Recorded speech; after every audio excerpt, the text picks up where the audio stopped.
Yes, we are here, and we are live for a WWE Friday Night SmackDown watch-along. This evening's show is taking place from Berlin in Germany, which means it's a good time for yours truly. So we're going to be doing a watch-along and a post-show. This is what it's going to be for the rest of January. Yes, for the rest of January, we're going to be having watch-alongs and post-shows for every episode of Raw and SmackDown as we get to the road to the Royal Rumble, which of course is on the road to WrestleMania as well. And you never know after this month, depending on how these go. Maybe we'll just make a bit of a habit of this one as well. So be sure to smash a like on the like button. Be sure to subscribe to WrestleNews 365 if indeed you are new. The show SmackDown is going to be going on the air in 14 minutes time on Netflix. Yes, in 14 minutes time, SmackDown will indeed be live on Netflix. I'm just actually opening up my stream right now, and I can see that is up and running. If you do have Netflix, you can watch SmackDown live right now. That's, of course, though, if you're in somewhere that isn't the United States, because, of course, SmackDown will be airing in its usual time slot this evening, which is 8 p.m. Eastern on USA Network. But if you are in all of these countries around the world that has the international media rights deal for WWE and Netflix, you can watch Netflix live in Berlin in about 13 minutes time. Now, if you are in the United States and you do wish to watch along with us this evening, you can do so. You can watch this live if you're in the United States, not on USA Network. What you have to do instead is get a VPN. You get a VPN, change your location to over here in the UK or some kind of other country, and you can watch SmackDown live with us. And if you're looking for a VPN, you can use NordVPN. It's our link right there. It's nordvpn.com/WN365. Once again, that's nordvpn.com/WN365. You can scan the QR code, or you can use the link in the video description below as well. It's pinned in the chat. You can get up to 77% off, plus 3 months extra. Use our link, save yourself some money, and watch SmackDown live with us. You've got 11 minutes to do so, but if you don't do it tonight, you can do it for next week's SmackDown, etc., etc., etc. Indeed, so you can utilize that, and to be honest, now would really be the time to utilize that. As I mentioned, we've got all of these episodes of Raw and SmackDown coming up that are going to be emanating from Europe. You've got, obviously, Berlin tonight. Monday's Raw is in Dusseldorf.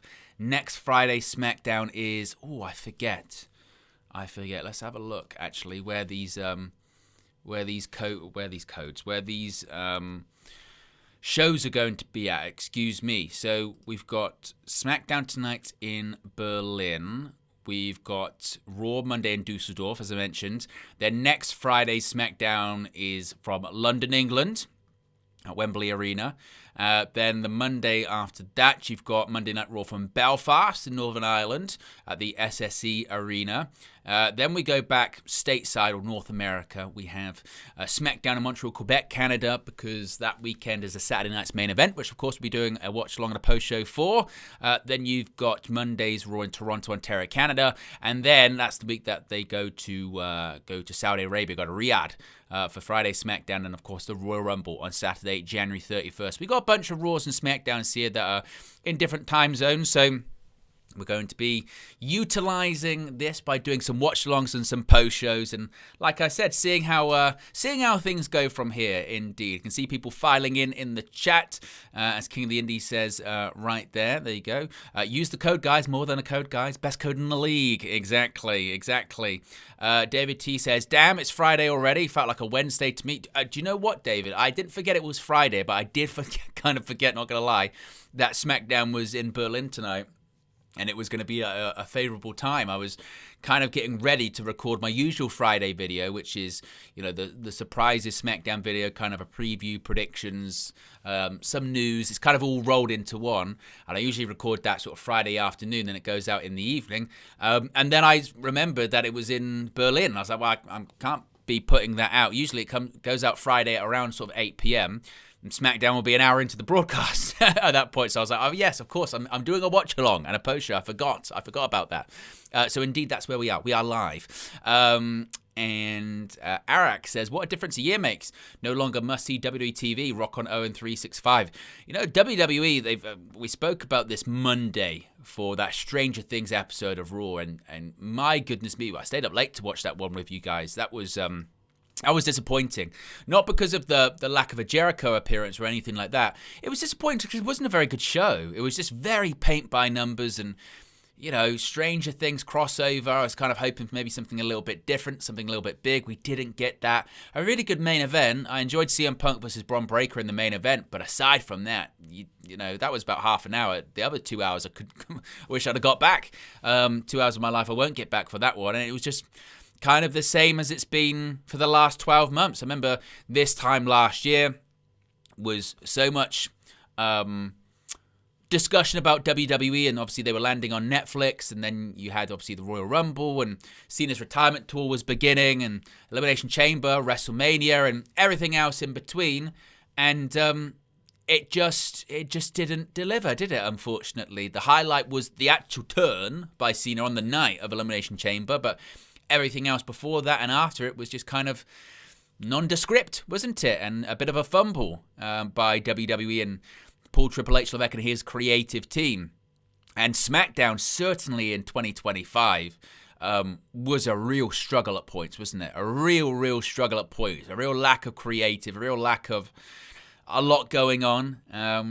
And now it's back to 3 hours as well, so you've got time to fill. We know that a lot of NXT talents are coming up to the main roster, one of which will be in action this evening. Trick Williams will be in action against Rey Fenix. We know Jordan Grace is going to SmackDown. Obafemi's on his way to Raw. According to reports, Javon Evans is on Raw. If you might have missed it, though, because he signed his contract in a commercial break.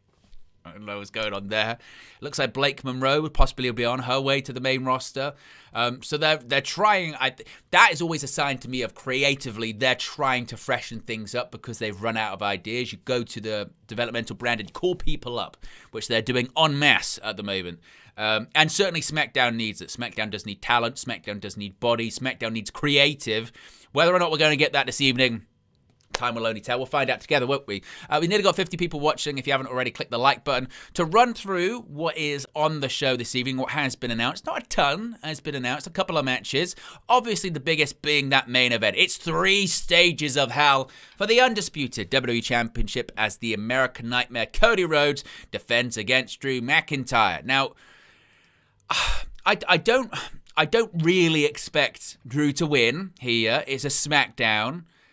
But there have been a few rumblings. There was a report that came out today, I think, that suggested that there were some pushes behind the scenes of maybe Drew winning the WWE Championship. Would be stunned if it happens, honestly. Cody is, of course, very protected from a booking standpoint. Only dropped the championship to John Cena on his retirement tour and then won it back. But maybe that was part of the problem with SmackDown last year. Was like, Cody be the champion or Cena. That's it. Maybe you need to be putting the title on some other people. Not building stars in the sense of Drew McIntyre doesn't need to be built as a star, but it would be nice for something different. And that probably sums up WWE in a nutshell over the last 12 months, isn't it? It would be nice for something different as opposed to Triple H's formula, which is he's into the same situation he was in NXT. For years, NXT, really strong shows, NXT TakeOver, certainly the darling of social media. They were sending him fruit baskets and flowers after every TakeOver, or certainly a lot of them. But then it became predictable. And the formula was exposed, and then it was, what are you going to be doing next? And, they lost the Wednesday Night Wars to AEW, and then the same thing happened to AEW. The formula became predictable, give us something different, at a time which AEW's backstage is in turmoil because of obviously the Punk situation, Brawl Out, and what have you in 2022. That just coincides at a time that Triple H takes over of WWE Creative and gives people something new, which is what they wanted. And then it goes from there. But now we've reached this point where WWE, it's not even the same WWE anymore. It's TKO's WWE, which is entirely different. It's not so much about the product. It's about the dollars and the cents that come with it and the ticket sales and what have you. and it's different. So I don't know if Drew will be winning this one, but I'm sure the match will be good. No doubt about that. First 3 stages of Hell match since 2019 in WWE. As I mentioned, Trick Williams will be making his SmackDown in-ring debut officially as a member of the SmackDown roster. He's facing off against Rey Fenix. Surely Trick wins this one. You don't lose your first match on SmackDown unless your name is Giovanni Vinci, and look how well that ended for him. Yeah, exactly.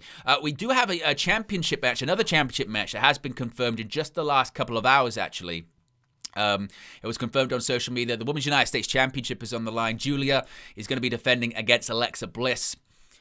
Whatever that means. I mean, I'm of the mindset that I feel like the Women's Mid-Card Championship should be unified, put together, and then that champion can appear on both brands. Again, like the brand extension has any real rules. But whilst the Women's Intercontinental Championship has been booked, pretty strongly over on Raw.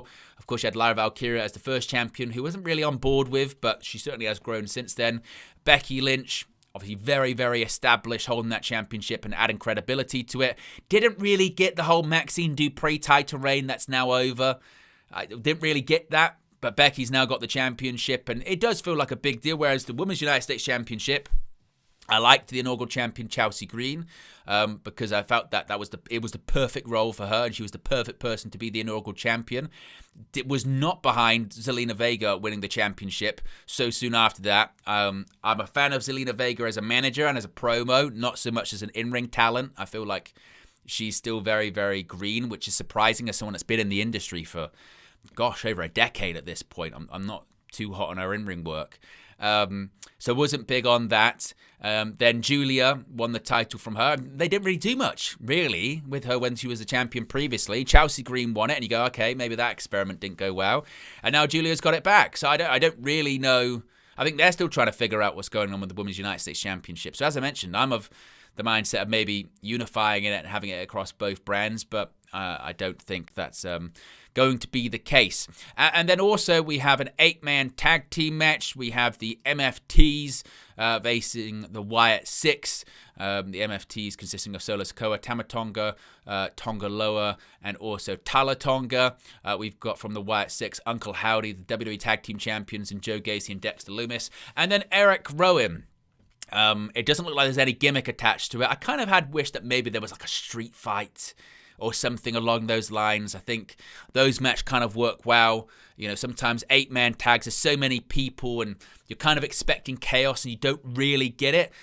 Maybe we still will get that chaos. Maybe it's a case of, we get a no contest this evening and then they stretch it out to next week. Next week, it's not going to be, all this stuff going on because it's going to be no holds barred or falls count anywhere. That's what it's going to be. Perhaps. We shall see. So those are the matches that have been confirmed for this evening. The show is starting in, specifically according to my feed here, 1 minute and 15 seconds exactly. We've got over 53 people watching, which is great. We're over 20 likes. Let's see if we can get closer to 50 likes. And also be sure to subscribe. We're 2 subscribers away from 25,920. The road to 26k is rapidly approaching. The goal this year is 30. It was 25k in 2025. It doesn't really rhyme as much, 30k in 2026, but that's the goal, and we've got all year to do it. And of course, if we do hit it early, like we did last year, we'll reevaluate and go to a different goal. Because I think this time last year, the aim was just to get to 20k, I remember. And then that changed throughout the year to 25. So, hey, here's hoping. Here's hoping indeed. I think one of the last times, not the last time, but one of the last times I did a SmackDown watch-along live because it was in a different time zone, I think was the SmackDown before Night of Champions.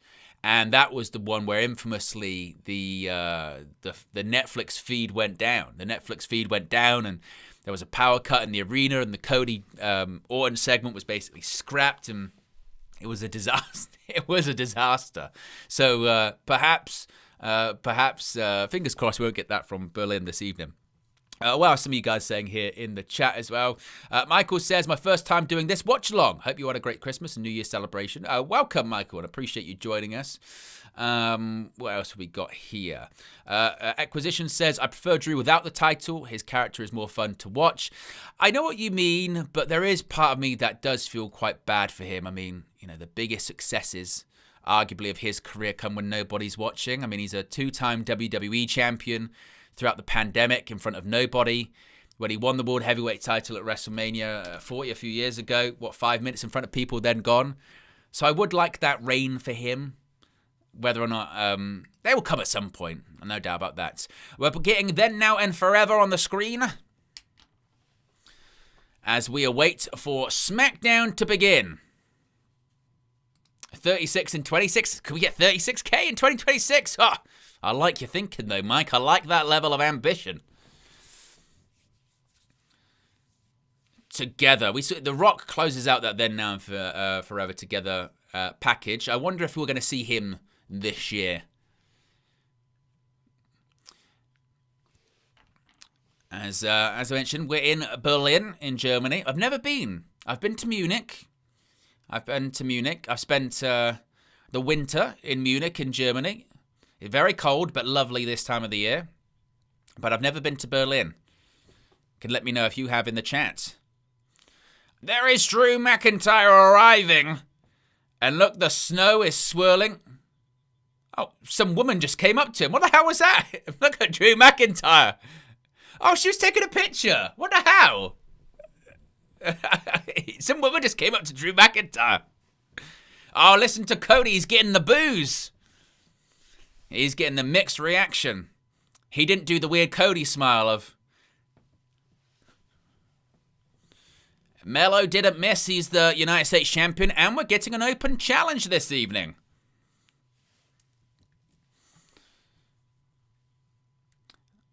I'm glad that Carmelo Hayes is finally getting something substantial on the main roster. It's been too long, and the booking of him, frankly, on the main roster has been nothing short of bizarre at points.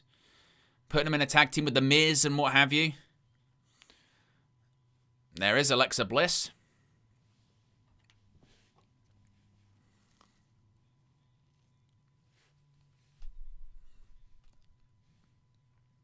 Oh, we've got some breaking news. AJ Styles will appear on TNA Impact's debut on AMC next week. And that is reminding me, I think I am going to be doing a watch-along for that as well, and a post-show. TNA Impact on AMC, their debut next week. I'm pretty sure I can watch it in the UK on TNA Plus, on the TNA YouTube channel if I'm a member, right? Someone can confirm that to me in the chat. So if that's the case... So if that's the case, someone let me know. Here comes the Viper! Randy Orton, of course, returned. When was that? Last week? They've all kind of blurred into one. But there is the Apex Predator. I mean, we're on the road to the Royal Rumble. He's won it twice. 2000 and... God, that camera's getting smacked around a little bit, isn't it? What the hell's going on there? There's janky camera work. Whoever was recording, whoever was holding that camera was struggling for their life. Is that Stu? Crowd are into it. Of course. It's the Legend Killer. It's I Hear Voices by Rev Theory. How can you not be?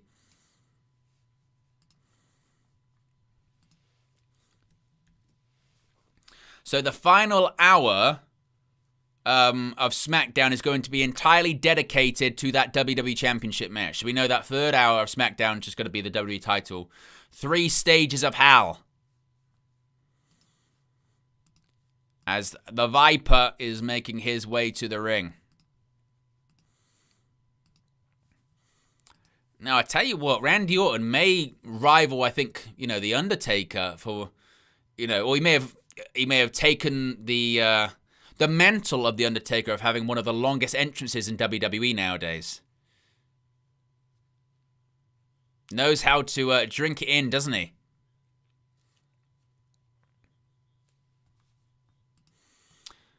Matty Million says, Berlin is cool, the clubs are kind of wild. Michael says, do you enjoy the Winter Olympics? If they're on, I don't mind giving them a watch. When is the next Winter Olympics? Is it this year? Oh, there you go. The 6th of Feb until the 22nd of Feb. Whenever it's on, I'll give it a bit of a watch. As long as it's in a good time zone. You like sometimes the time zones are pretty brutal. But that looks like... Did I say it was in Italy? When was it? Milan. Oh, there you go. It's going to be in Italy, Milan, and Cortina d'Ampezzo. D'Ampezzo. I give it a watch. Particularly if it's on in the day. I am desperate for things to have on in the background during the day. When my setup here, I've got my screens, and then on the wall there, I've got a TV. So during the day, I've always got the TV on. A lot of YouTube, a lot of Netflix. I am in a very big like YouTube phase at the moment though, where I'm very much into watching lots of different videos and streamers and what have you. Well, there is Randy Orton with his t-shirt on that says RKO everybody. And chance of Randy. I tell you what, he's got a bit of a skinhead look, doesn't he? Is this a bit of an indication? Skinhead Orton. He's not as lean as he was in 2009. He's ginormous, isn't he?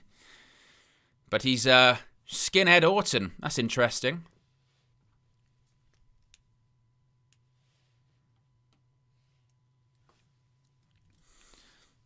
Welcomes us all to Friday Night SmackDown.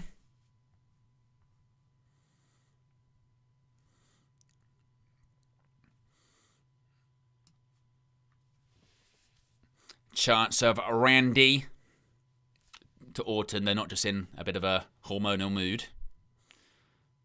Oh, what's this? Before he can barely even get some words out. Whoop that trick. Because here comes Trick Willie. I like this. I like this a lot. I mentioned give her something new. Give her something new.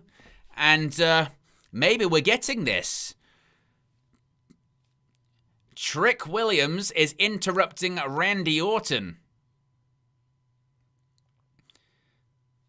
KG's least favorite wrestler. Why is that? And that's because, of course, Trick Williams is engaged to the wonderful Lash legend.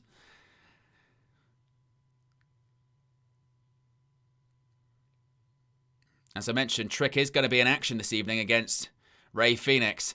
As Chris says there in the chat, it is a bit weird not to have the Booker T doing his usual stuff over the intro. They might as well just add it to the intro music live, you know what I mean?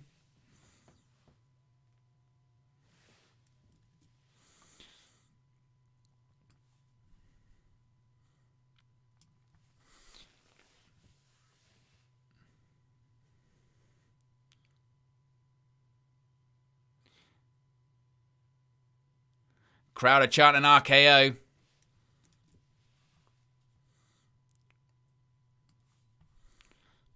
Hey, the crowd's loud. Crowd's rumbling. Randy Orton's getting that look in his eyes. A new star has arrived and he's called Trick Williams, aka Trick Willie.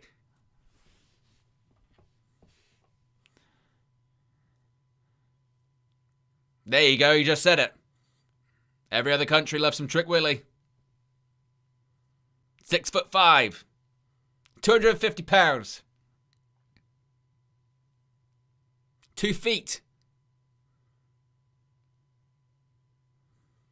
You better do the math. Oh!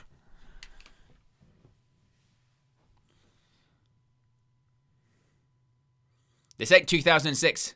This 2026. Let's talk about it.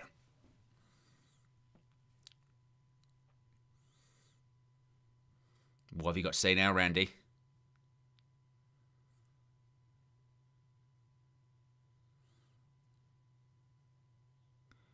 Yeah, he says want to talk about it. He's 6'5", 270. 5 kids, 1 smoking hot white. He likes lemon pepper chicken. I'm not a big fan of lemon. 14. That's how many world titles he has won. I tell you what, Trick looks like a star, doesn't he? He's got that aura. He does. That's why he needed to stay in NXT a little bit longer. He was very green. His in-ring has got substantially better, though. Certainly. You chose to come out and interrupt. Yeah, Randy Orton of all people. Don't know if you've got the brains.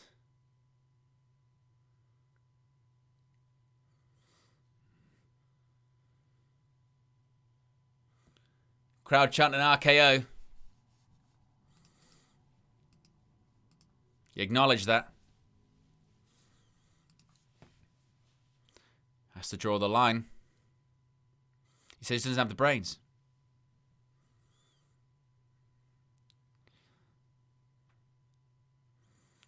He's out there to brush up against one of the greatest.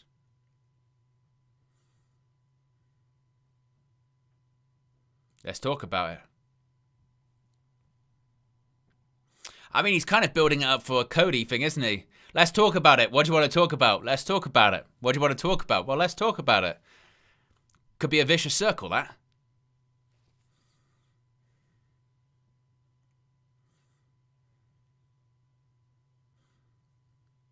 Could whoop that all around the world. You just turned your back on the Viper. That's very dangerous, Trick.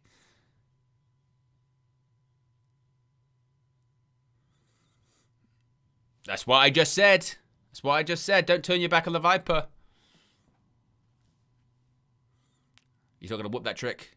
He's going to kick your ass. He took the glasses off. How dare he?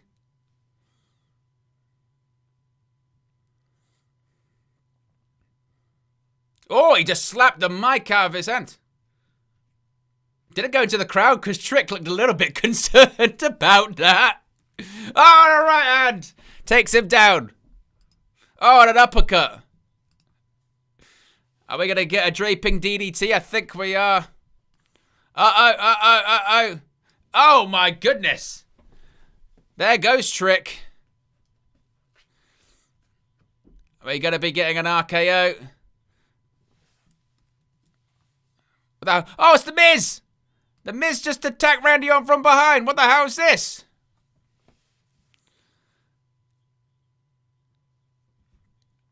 Randy Orton is being attacked by the must-see superstar Soul Crushing Finale. RKO! RKO from out of nowhere.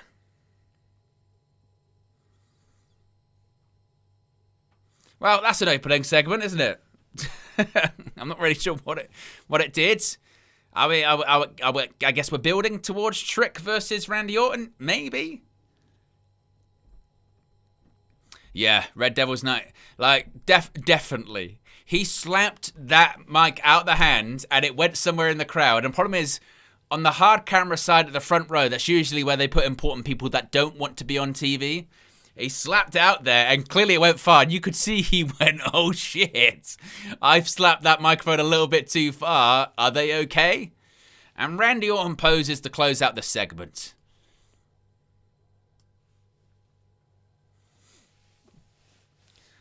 But yeah, that was a bit of concern by the mileage attached to that. It's just, what did he throw that there at Trick?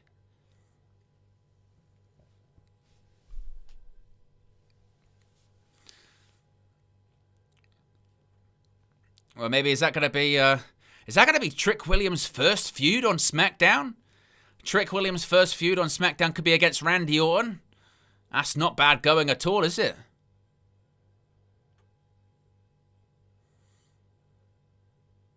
What the hell's this?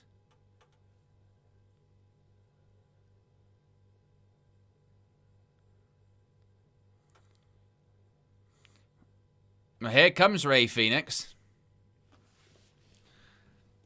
That's when you know that literally the music in WWE just sucks major ass. Is that literally Rey Fenix music hit and everyone in the building was like, I have no idea who's about to come out.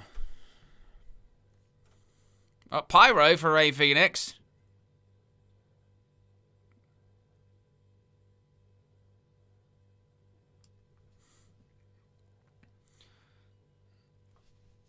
Ray Phoenix doing a bit of a... I know that's his thing, but it was a bit of a diamond cutter, wasn't it?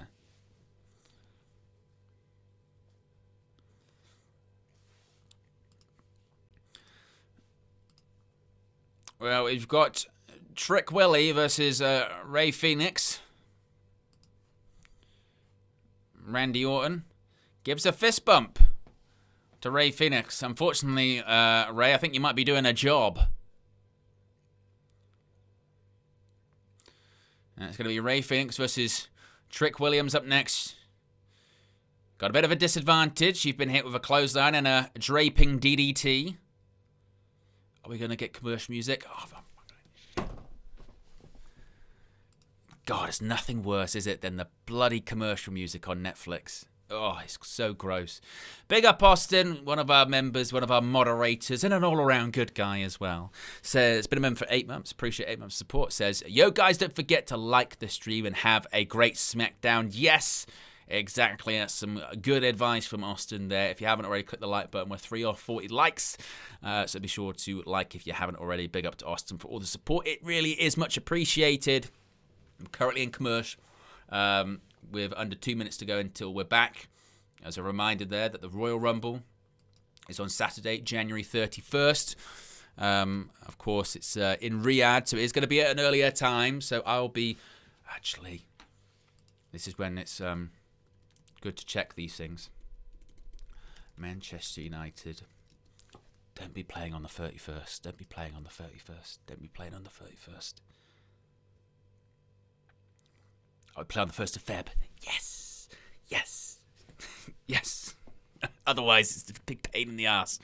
Oh, the amount of times that I've seen, like, this is this date for this PLE or this pay-per-view, and I go, let me just double check what Man United are doing at that time, and then it'll be like Man United versus so and so this time. And you go, mother. Then we get into dual stream territory. We do. Matt, appreciate the first super chat of the evening. Big up to you. It's much appreciated. Says, I love the RKO. Owen, favorite finisher of all time. Ooh. Now that is a tough one. I am a big believer, and I think the best finishers are the ones you can do on everybody, which does eliminate quite a few finishers, quite a few good ones. RKO's good. I mean, I used to be a fan of the spear, but it's just overdone. And I used to love Sweet Chin Music. I still do, but it's just been done to death, hasn't it? Where it's just the super kick is the DDT of sort of the 2000s. I remember a time when a DDT was a finish. Jake the Snake, brilliant. And then in the sort of 90s into the 2000s, that was just a spot, wasn't it? DDT's just a spot. Couldn't be a finish now. Occasionally, you would get someone that would do like a really good sell on a DDT, and that was good. And that used to be the same, again, with the super kick. Shawn Michaels, I used to love a super kick, because, again, it'd be out of nowhere, the way he would do it. Oh, brilliant. So I used to love that, but now, obviously, it's done in every single match to death, which is unfortunate. What other finishes do I like? Was a big fan of the Sharpshooter by Bret Hart, particularly with we're back from commercial already. I liked the Sharpshooter, particularly when it was the way that he sometimes would lock it in without you thinking about it. So, for instance, the one he did on Mr. Perfect at SummerSlam, where he's on the ground and he wraps up the legs and gets back up and turns it around. I like that kind of stuff. It was kind of the same with Kurt Angle and the ankle lock. Kurt Angle got really good at kind of just literally reversing into the ankle lock out of almost every move, which I loved. I really liked that.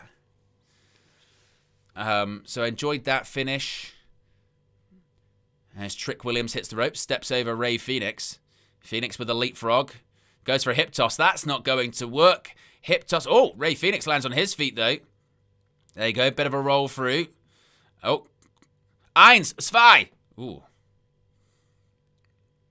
Steiner screwdriver. Hey, that's a deep cut. Oh, cool. I tell you what, that was close. Trick Williams nearly didn't kick out of that one. What other great finishes? I mean, obviously, the Tombstone I enjoyed. He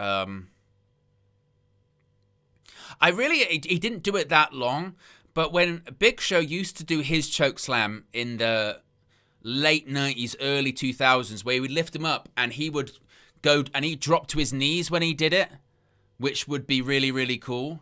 I like that. Yes, Ridwan. Yes. Clothesline from Hell, for me, is brilliant. I love that.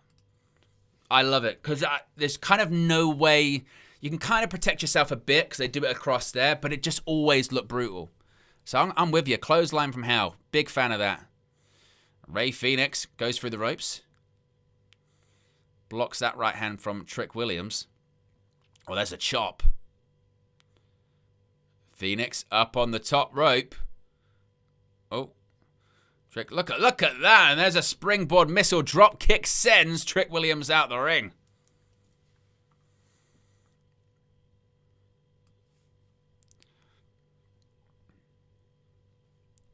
I think the clothesline from Hell from Bradshaw was great. It's a bit like Nigel McGuinness and his lariats. His lariats were just absolutely brutal. I mean, so brutal that McGuinness he tore his bicep. You know, his arm's all messed up. 2, and kicks out there. Does Rey Fenix. Diamond cutter, obviously. Not sure what that was. Just a slam in the end from Trick Williams. Oh, nice. Falcon Arrow by Trick. Phoenix kicks out.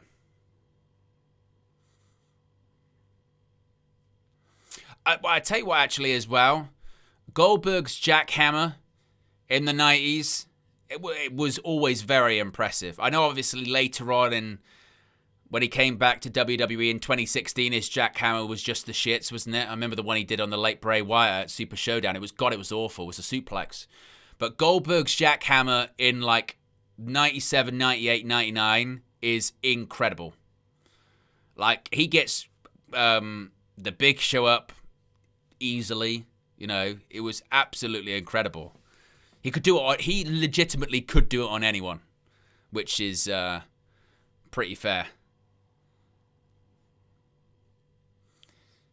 Phoenix in pain after being sent into the. We're not going for another commercial, are we? Bloody, we only just started. Thankfully, this one we can watch on Netflix. But good grief, these commercials—they're just brutal, aren't they?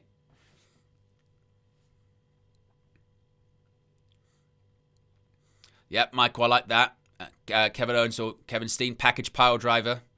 Like that he started using that again in WWE. It's just unfortunate that pretty much as soon as he started using it, he had to take time off and get his necks fixed.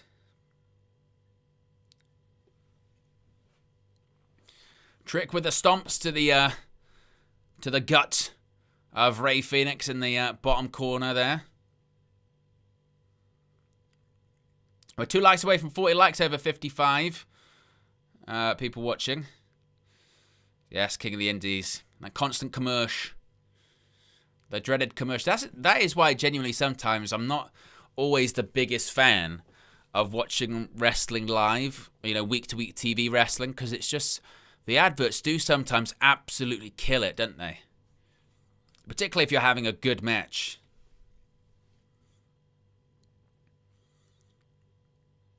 Nice spin kick by Trick Williams. Cover. 1-2.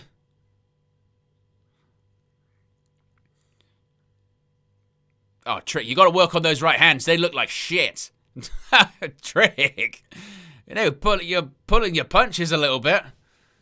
Ugh. Come on. You got to snug it up a little bit. Remember, it's meant to look real. It's meant to be a choreographed contest, a choreographed fight. I'd rather you throw a few potatoes. Protect the integrity of the business, brother. Rolls it into a small package. Oh, there's a kick. All right, to the chest. Super kick. And they both go down.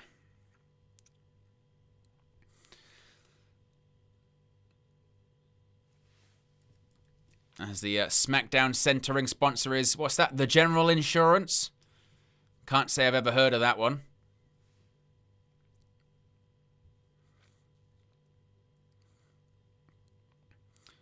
As they'll be back from commercial very shortly, in 20 seconds' time. Open hand thrust there by Trick Williams. Oof. See, this is what, if I was sort of producing this match, what I would be against this spot right now. Doing the boos and yeahs stuff. I'm like, Trick, you're considerably bigger than Rey Fenix. You shouldn't be having a striking exchange. Brilliant pop-up uppercut. 2. And Rey Fenix kicks out 2. I don't think someone of his side should be trading strikes. It should be you're dominating, and it should be a case of the only thing that Rey Fenix has got over you is speed. So you utilize your strength, you utilize your side, Phoenix utilizes his speed. That's the only way he can beat you. Up onto the shoulders of Trick Williams. Phoenix with the elbows. Step up kick.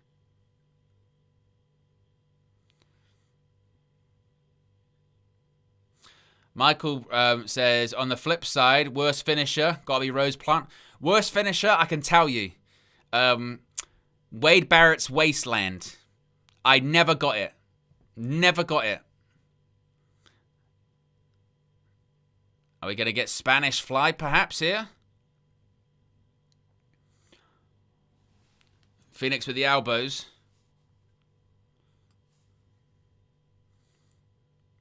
Look at that. Hurricane Rana sends Trick to the canvas. And Trick kicks out.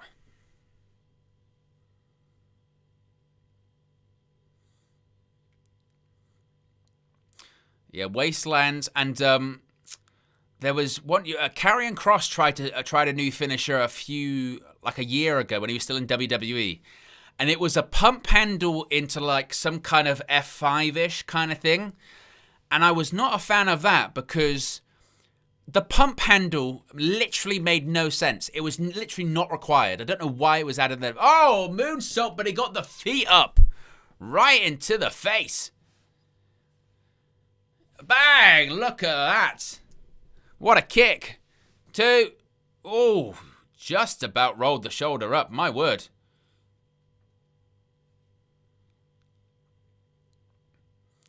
Picks him up. What's this? Uranagi. Cover. Well, I think Phoenix's shoulders are up anyway on that one.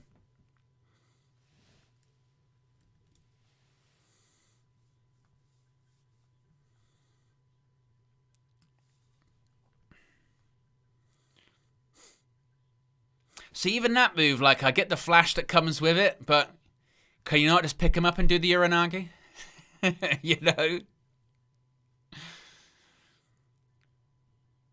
Particularly when it's very obvious he's jumping up as opposed to being pulled up. Oh, that didn't work very well. As they would say on commentary, didn't quite get all of that one. I'm going to get an inverted tornado DDT. Oh, it was very inverted. Cover. And Trick kicks out.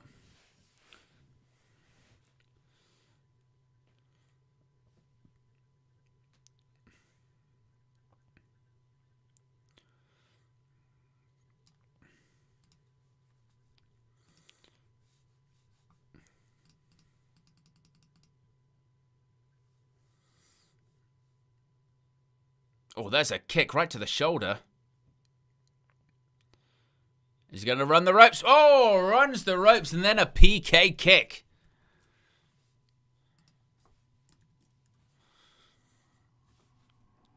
Rey Fenix going to go to the top rope. Caught. Oh, no, roll through. 1.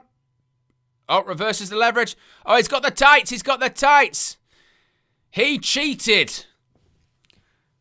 What a way to win your SmackDown debut.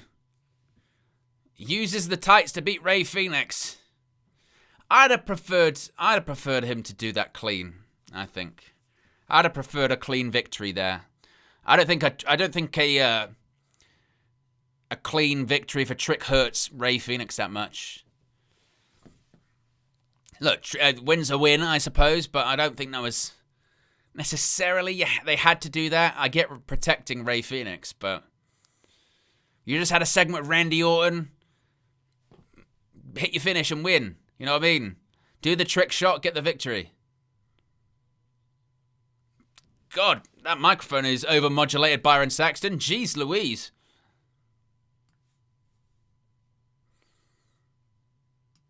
Byron Saxton was literally backstage like... Yeah, there's a backstage is actually with Julia and Kiana James. This is going well.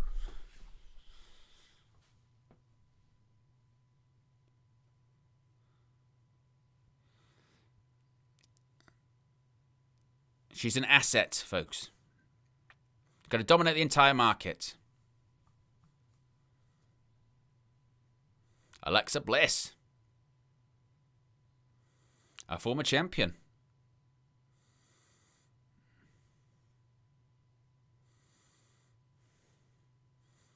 Going to make an example of her.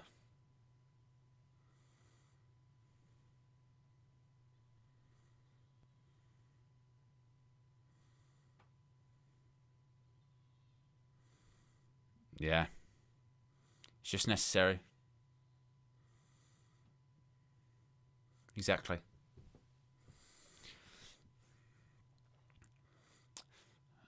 Still to come, 3 stages of hell. Prepare for hell indeed. The Undisputed WWE Championship on the line. First is a regular match. Second, Falls Count Anywhere. And third, it's a steel cage. It will... Commercial-free final hour. Thank God. So that means they're probably going to load up on commercial the first 2 hours. And it's how you know it's a 3-hour show. What we're doing, we're coming back from commercial and we're going to watch a video package. Which is always fun, isn't it? We're 9 likes away from 50 likes. If you haven't already, click the like button and be sure to subscribe to WrestleNews 365 if indeed you are new. What else are people saying here in the chat? Michael said Wade's bullhammer elbow was okay. Boring finisher, God rest his soul, but the Ultimate Warrior press slam and splash wasn't great. I mean, in the 80s, they weren't always, amazing finishers. I mean, Hogan had the leg drop, didn't he? But I am a believer in that it's not necessarily the move, it's the person that's doing it and how they do it can make it amazing. I remember Paul Heyman said this, and I think it actually is really true. He said Mark Henry's finisher realistically should have been like a sleeper hold or a side headlock. And the reason why is because he's the world's strongest man. If the world's strongest man put you in a sleeper hold or a side headlock, he would squash your head, and that should be a finish. And that's not the most amazing or spectacular move, but because you know he's the world's strongest man, because in your head you can imagine just how painful and excruciating that would be, that's a good finish. Like, that makes sense, and that's one you can build up quite easily. So it's not necessarily, it doesn't have to be the most spectacular move by any stretch. Like, a lot of people like the Soul Snatcher from Sol Ruka. I'm not even the biggest fan of that move because I don't think it makes a ton of sense. Like, in terms of the athleticism and the spectacle of it, the spectacle of the Soul Snatcher is great, but it's also a move where the person has to basically be standing there and wait to take it. And I think it's one of those moves as well. It's all about how the camera person shoots it. Because if they shoot it in the right way, it can kind of distract you enough that you're not really looking at the opponent standing there or anything like that. But it's the mixture between, it pops the crowd, but how much sense does it actually make? The best finishes are the ones, obviously, that you can do to anyone, but also they're the ones that make a ton of sense. They make a ton of sense in terms of the character. They fit the character perfectly as well. So, yeah, there have been some stinkers out there that don't get much of a reaction either. Yes. What else have we got here in the chat? King of the Indies says WWE creative is so bad right now. What are we protecting Ray from?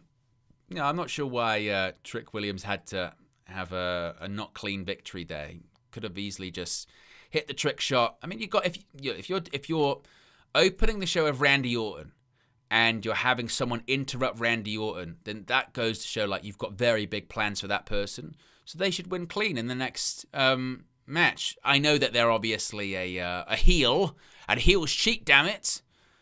But I don't know if that was necessarily completely needed. Now, if he was beating Randy Orton, then I would say, well, maybe then you do you grab the tights and go from there. But yeah, not sure if necessarily that was completely needed. As we're seeing Vegas, because of course WrestleMania is going to be back there for the second consecutive year. Of course, we will be live on both nights with watch-alongs, post-shows, and we'll be doing the Raw after WrestleMania like we did last year. I think we did the SmackDown before Mania as well, if I recall correctly. Didn't do Stand and Deliver. I don't think I will this year as well because it's just so early. I mean, that Stand and Deliver show on WrestleMania weekend, for those in Vegas, isn't that at like 9 o'clock in the morning or something ridiculous? Like, going to watch a wrestling show live at 9 is kind of wild when you think about it.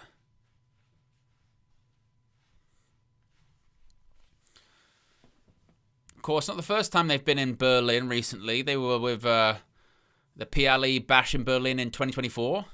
Gunther defeated Randy Orton in the main event. And we're seeing this ambulance match from last week. Ambulance.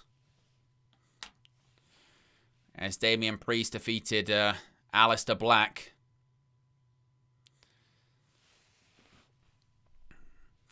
Hopefully this feud will be done now. I didn't realize till I did the surprises video before last week's SmackDown. These two have been feuding since August. You were a snapshot into SmackDown's creative in 2025. They had Aleister Black and Damian Priest feuding since it was late July, early August, which is incredible. And they were still having matches as recently as the first SmackDown of 2026. They've been feuding for 5 months, which is just ridiculous. So he got thrown off the ambulance, through the tables, and then put in the ambulance.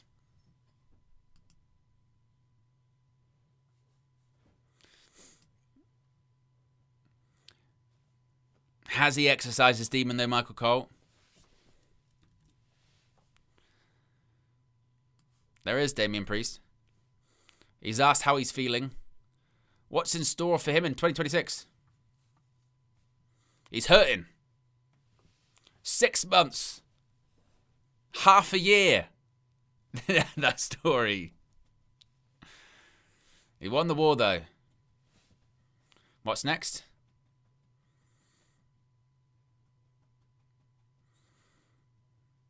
He wants to join the party going after the WWE Championship.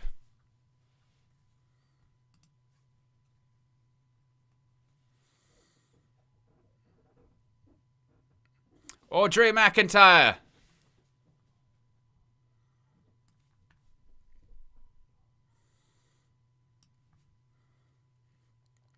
He knows how dangerous he is. Maybe he becomes champion. Possibility. Maybe. Maybe they get to go another round. Damian Priest, remember he beat him in Glasgow. How they got scrambled. But I mean, CM Punk was, the referee. Good luck, Warrior.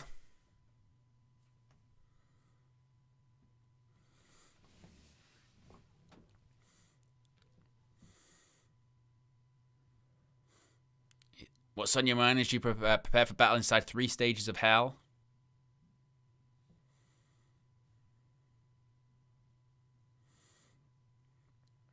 Cody's a high.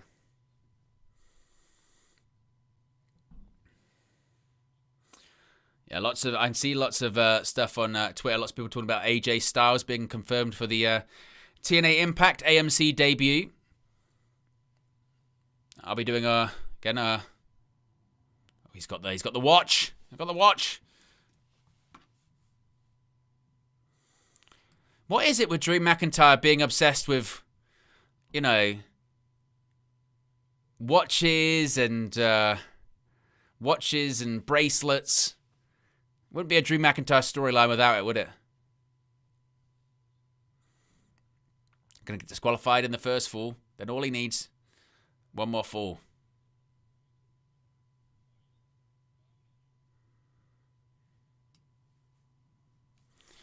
Finally, he'll be WWE champion.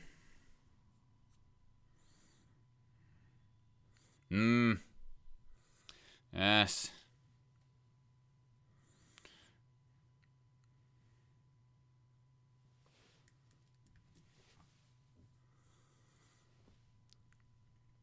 No Charlotte Flair this evening then? Rest, recover, drink play fluids. Maybe she's got the flu. Her match is up next. Someone's approaching. It's Nia Jackson, Lash legend.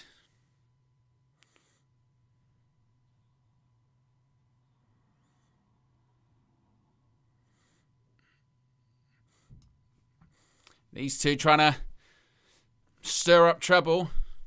Second, it was about you. And Charlotte had to not make it about herself.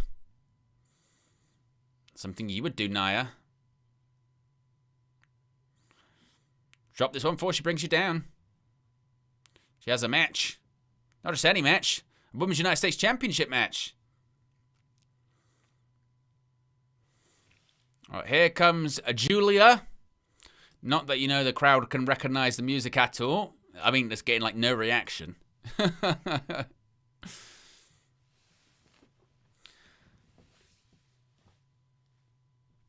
Here comes the Women's US Champion. Accompanied by Kiana James.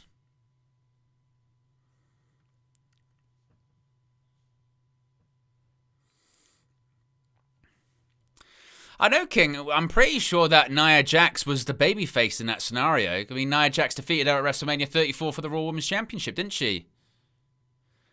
Look at that. She just hit Julia with Lily in the face. It can't do that. Throw her out. Throw her out of there. Just pushed Lily into her face. You know what they say? When you go to a show, you can talk a lot of shit, but don't touch the talents.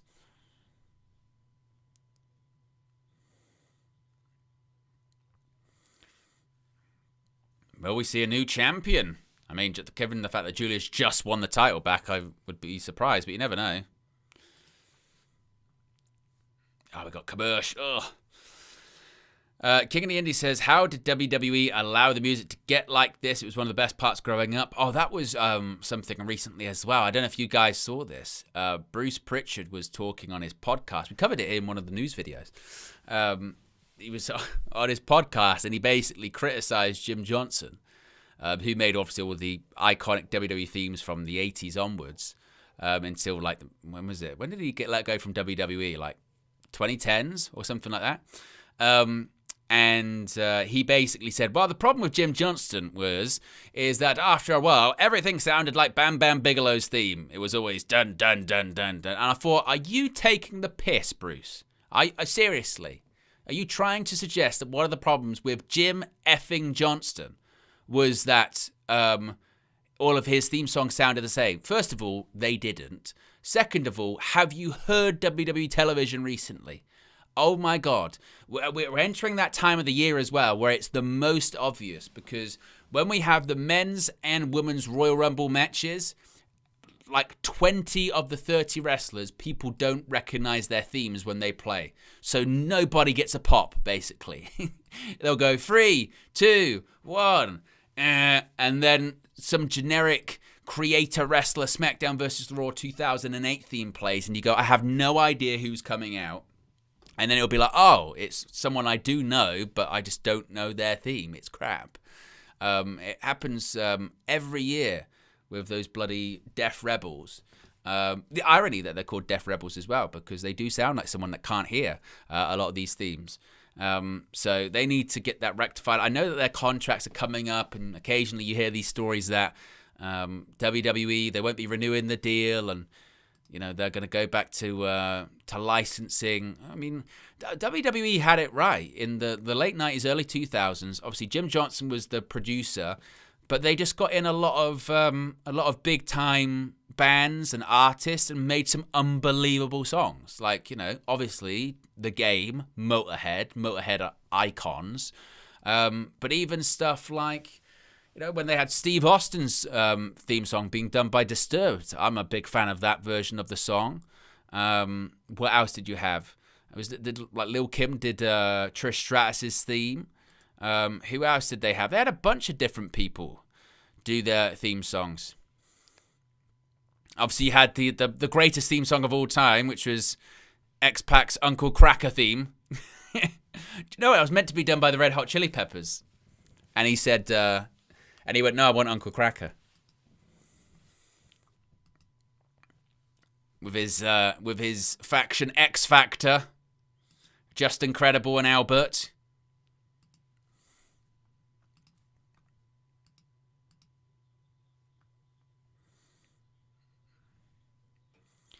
Sydney, Frida.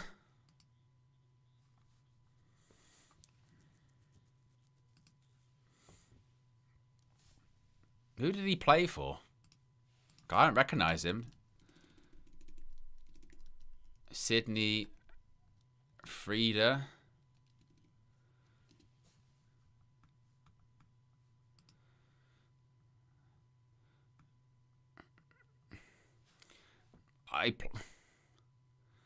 I mean, he didn't play many games. He had a knee injury that ended his career. I was going to say, I don't really recognize him.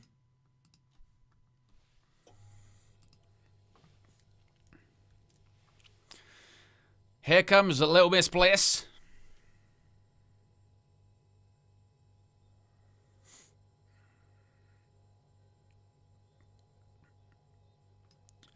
Is she under the weather? That's the question. The weather. Is she under the weather?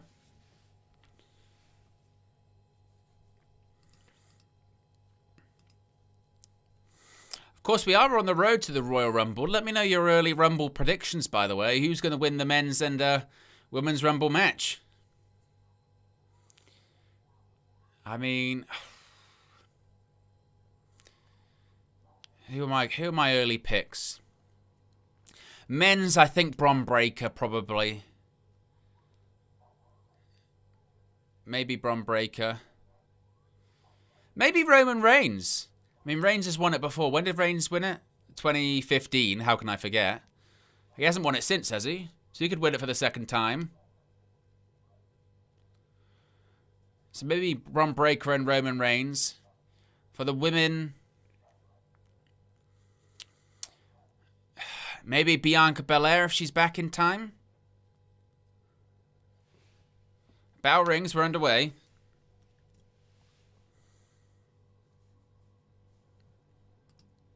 Oh, I would love that too. Ahmed. Obafemi, that would be brilliant.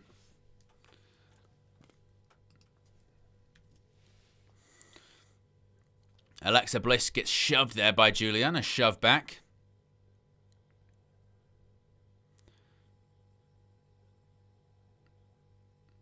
Oh, misses that one. Misses a slap. What was that? She just stopped, Julia. Oh, grabs the hair.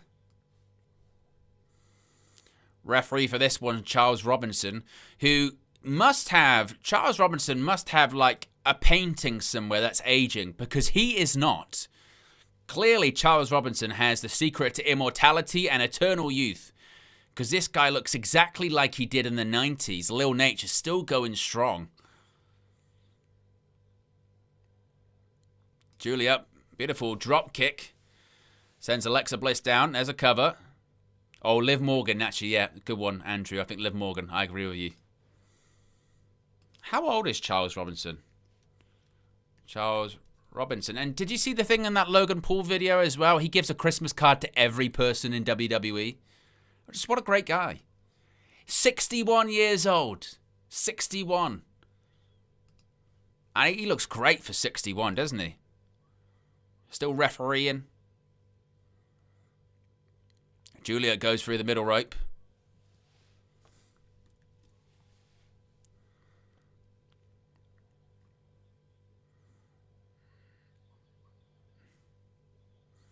I tell you what, man, I'd be very happy with looking like Charles Robinson when I'm 61. Alexa Bliss says, that's mine. Looking at the United States Championship. As we go to commercial, we'll probably still see the match, though. Thank goodness me. If we have that commercial music, I'll be sick. Oh, thank God.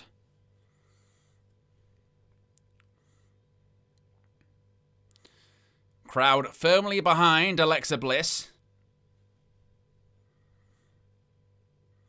Bliss going up on the apron.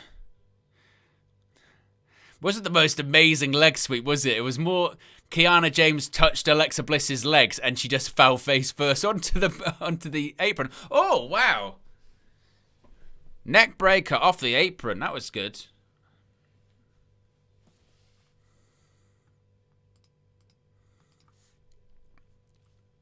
Did Wade Barrett just call Kiana James Megabind?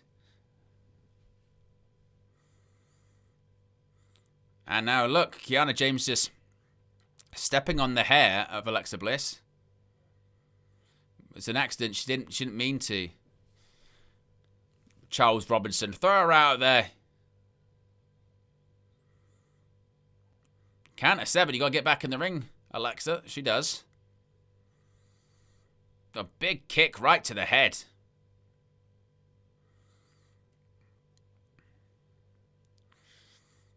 And Julia just a stomp on the gut.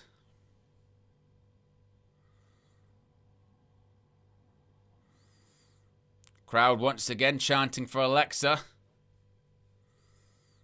Oh, just grabbing the nostrils. Nasty. Nasty. And kind of gross. Drop kick to the lower back. There's a cover. And Alexa Bliss kicks out.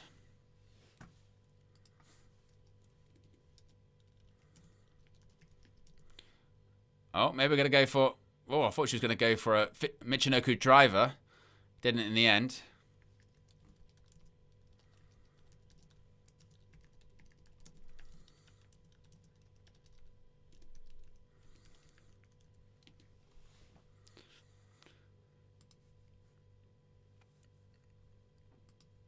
Michael says, who would you not like to win the Royal Rumble? Well, I don't want Jey Uso to go back-to-back, because that decision worked out really well last year, didn't it? On the women's side of things, I just don't have Charlotte Flair win, maybe, or Rhea Ripley. It's kind of enough, isn't it? As Julia still in control of this. Oh, and there's a big forearm by Kiana James. Somewhere Jim Ross is calling her a Jezebel, as he always would. Look at that Jezebel!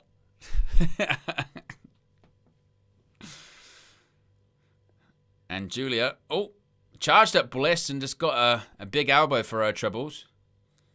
And there's a kick by Alexa Bliss as well. Forearms. Sending Julia back. Again, some of those forearms look terrible. Oh, there you go. That's how you throw a forearm. Nice by Julia.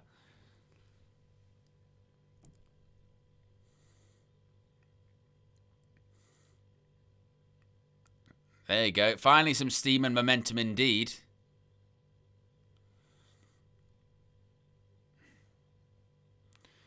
There's a drop kick, much better. I tell you what, it's just one of those things. Nowadays, the ability to throw like a snug punch or a forearm is actually rarer than it should be. Julia kicks out of like almost an inverted natural selection.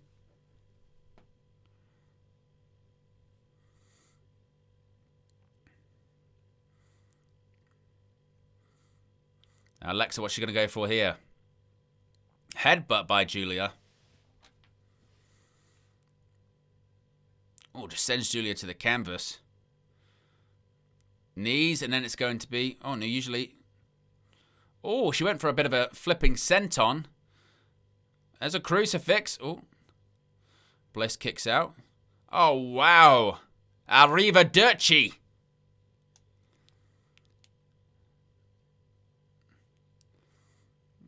Just going for here.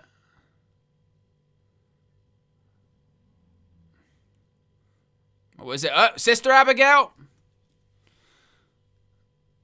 Kiana James up on the apron. Oh, there's a DDT. Used to be a finish. There's a slap, and Kiana James lands in the ring.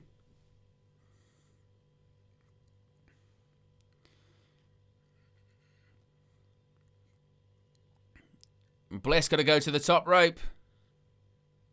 Who the hell? Oh, it's Lash Legend. That Jezebel. Get ready. Gosh, taking her time. Oh, there you go. Northern Lights. 1, 2, 3, and Julia retains the title after Lash Legend interfered.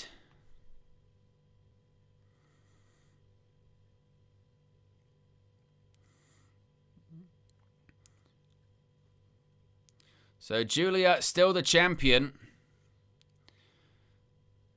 What do we make of that? I mean, it was okay TV match, wasn't it?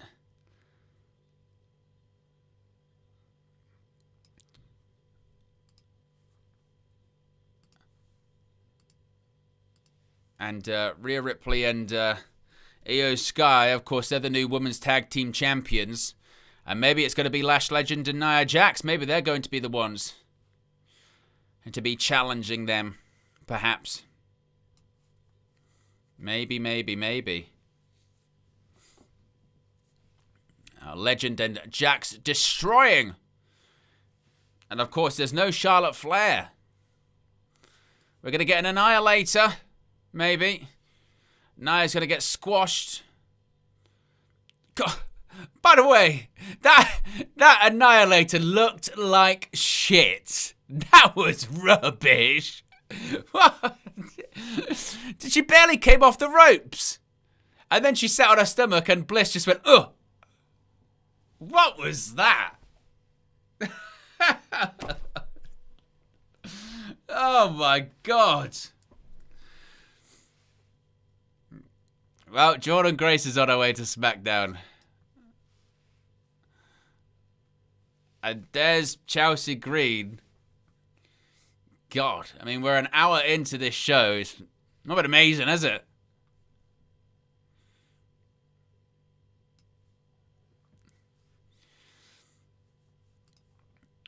Ugh. It's officially signing Jordynne Grace to SmackDown.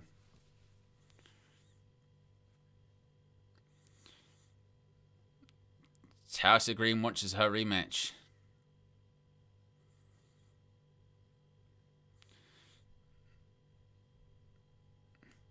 Fix your tone. Oh, they're facing off against each other. Maybe we're going to be getting a match. Alba Fire versus Jordynne Grace tonight.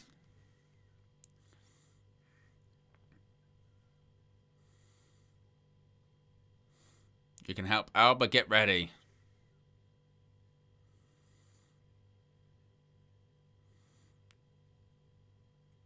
There's Kit Wilson.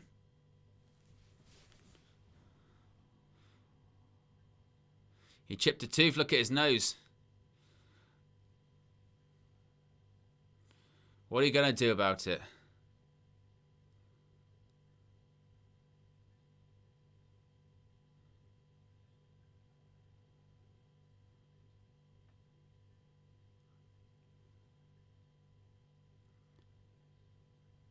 What is this episode, honestly, at this point? Matt Cardona now talking to Byron Saxton.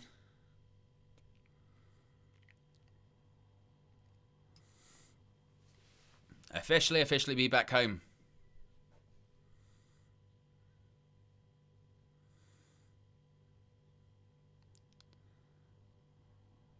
One, be negative, be bitter. Fade into obscurity. Coast off of Zack Ryder. Or 3. Reinvent himself and get back to WWE. And he chose number 3. Excuse me. Oh, Cody Rhodes just happened to be sitting next to him.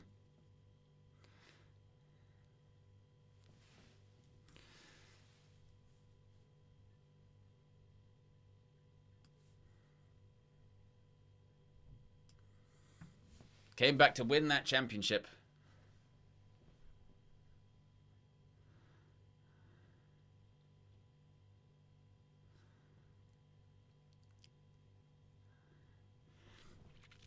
Well, that match is coming up in an hour. It's the entire third hour of the show will be the 3 stages of Hell match between Cody Rhodes and Drew McIntyre. 1 hour commercial free.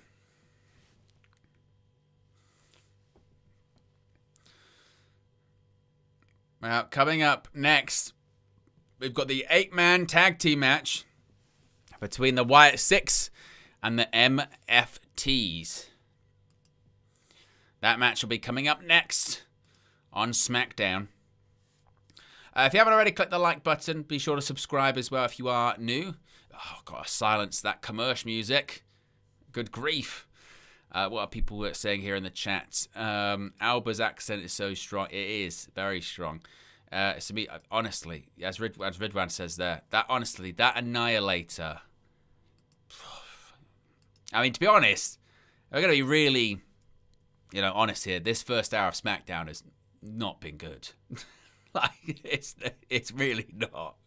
I mean, you had the Randy Orton segment with Trick Williams, which I enjoyed. A little bit of something different. That's cool. Then you had the opening match between Trick and Rey Fenix, which was a bit, it was okay. It was, a bit clunky at different points. And if it was me, I'd just have Trick win as opposed to, getting the tights in your debut on a smaller guy. I don't know if that's necessarily the right move for Trick. Then what do we have? We had that Alexa Bliss Julia match, which was nothing to really write home about. And that's it. Basically, that's the first hour. Obviously, with a lot of recap packages and backstage promos and segments involved in that one. So, yes, I mean, but this is the pacing of a 3-hour weekly television pro wrestling show, isn't it? Which is just that: a lot of commercials, a lot of recap packages, a lot of promos, a lot of adverts for different sponsors, with a couple of pro wrestling matches sprinkled in there. I just get the impression, I don't know about you guys, I get the impression that a bit like Raw on Monday, where it was very much a one-match show, a main event that did deliver, but the rest of the show that didn't. I feel like this is probably going to be the same here, isn't it? It's going to be a one-match show with a main event that, when you go an hour, remember they're saying it's going to go an hour, the entire final hour is going to be Cody versus Drew. The only thing I kind of wonder is how they're doing it, because they could have a situation whereby these are kind of abridged commercial breaks, and then obviously when it airs later on USA Network in its usual time slot, they can space it out a little bit more. So it might not even be like an actual 3-hour show, if that makes sense. It might end a little bit before, because they take short commercial breaks. We're seeing the 3 stages from Hell matches. No Way Out 2001. Armageddon 2002. Shawn Michaels versus Triple H. World Heavyweight title. Brilliant match, like that. The Bash in 2009. Triple H versus Randy Orton. That one was okay. It wasn't great. That's John Cena versus Ryback. A Ryback spotting on WWE television. Bloody hell. We really are in the Matrix, aren't we?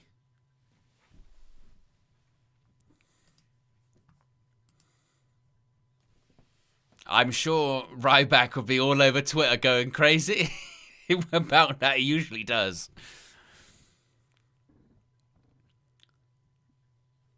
This is the most feared match type of them all, Wade Barrett says. I don't know about that.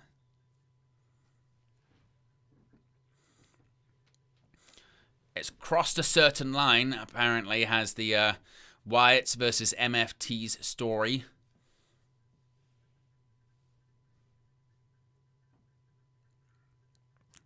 Of course, the Wyatt Six in possession of the WWE Tag Team Championships.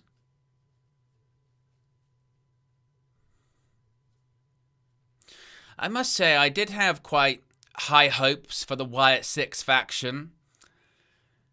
I don't know if it's because it's the execution or it's just because it's not Bray. It's Bray's idea, but it's not Bray. I just don't know if it's... I don't know. What do you guys think of the Wyatt Six? It's just like kind of missing something, isn't it? Maybe that thing is Bray, obviously, unfortunately. One thing I will say as well, I don't think it's a hot take at all. Just Kevin, I don't think it's a hot take at all. I thought, obviously, that the build-up that they did, kind of replicating, the White Rabbit campaign and all that stuff was good, but, and their debut on Raw was brilliant. No doubt about that closing segment, but I just don't know if it works. And I think the Uncle Howdy... I like the Uncle Howdy mask, but the wig that's attached to it, in my opinion, just looks ridiculous. You know what I mean? Just have the mask. You don't need the weird fake hair.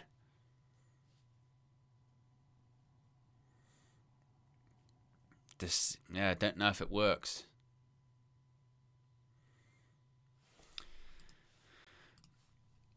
I do like Solo Sikoa, though. I think Solo Sikoa is a really entertaining guy. I think he's kind of pigeonholed with his current gimmick. I think Solo can actually be quite a big babyface. I think he's really entertaining and very funny. That's a pretty good entrance, that, to be fair. And one of the rare Def Rebel good themes is Solo Sikoa's.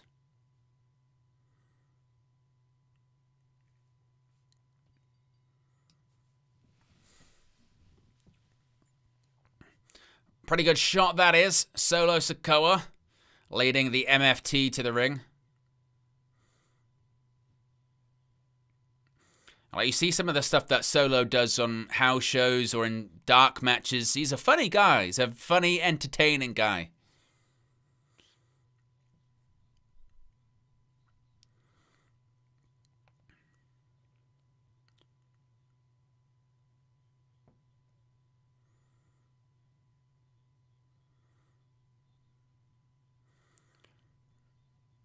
Of course, you see all of the MFT with their face paint. Andrew says, Owen, have you heard anything about Kevin Owens? And yeah, the Wyatt Six is definitely weird because it's not Bray. He will copy Bray. Kevin Owens has been back at the Performance Center. Still a long, long way off getting back in the ring, but I think there is optimism that he will return. It's not a Big E situation or anything like that, but... yeah, I think he will be back and he's at the PC, but a long way off. And people forget he didn't actually have neck surgery for a while. Obviously he did the thing on TV where he said that he needed to get neck surgery and then he disappeared, but he didn't actually have neck surgery until a few months later because they want to make sure they get it right and go to lots of different people. But he is on his way back.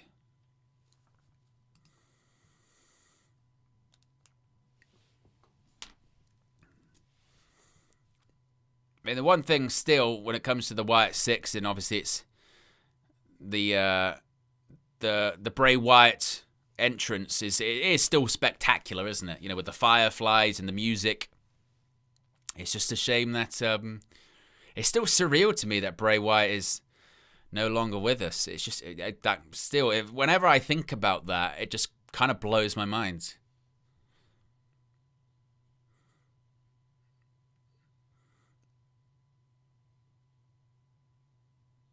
Here come the Wyatt Six. You can make out their silhouettes through the fog, through the smoke. And Uncle Howdy leads the way.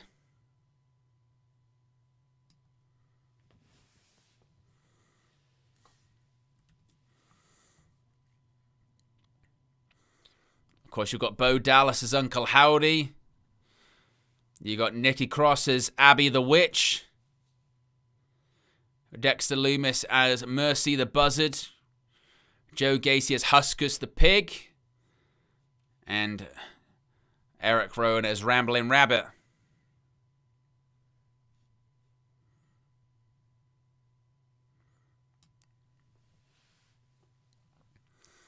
Exactly, Michael. Not only, of course, losing Bray, but the late Brody Lee as well.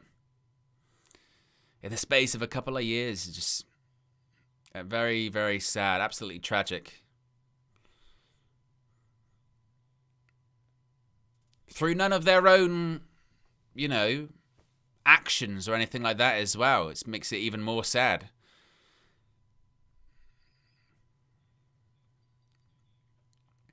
There you go. The bell rings were underway. And you have the greatest wrestler alive, which is Tonga Loa. Oh, yes. The greatest pro wrestler to ever step foot inside of a squared circle. Tonga Loa. Of course, I'm saying that sarcastically. There's a drop kick by Dexter Lumis.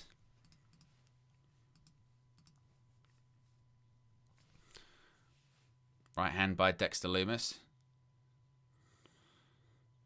Atomic drop, clothesline by Gacy. There's a senton by Lumis. And there's an elbow by Gacy. Super kick. And there's a right hand to Tama Tonga. Oh, and a pump kick by Gacy too.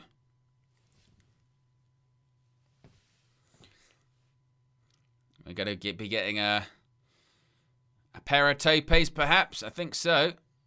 Oh, there's a tope and a senton over the top rope.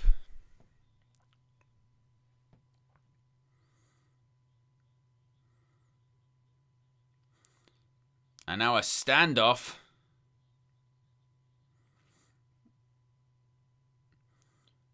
A standoff as we go to... you'll be shocked to know we've gone to commercial. We've gone commercial.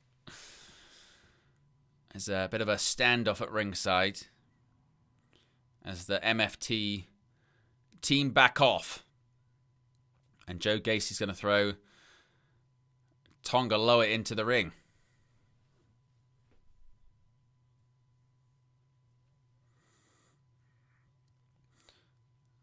Sends Tonga Loa into the ropes. Gacy blocks. Oof. And there's a right hand. Tama Tonga goes down off the apron. Oh, and there's a clothesline by Talatonga.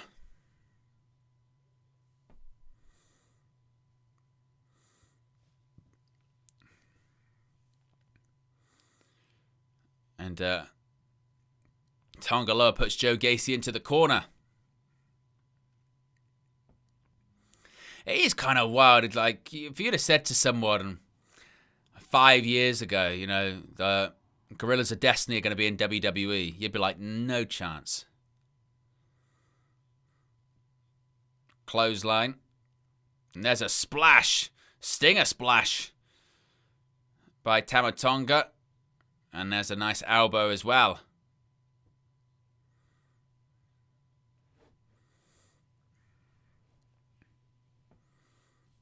A headbutt by Tama Tonga, backing up Joe Gacy into the corner.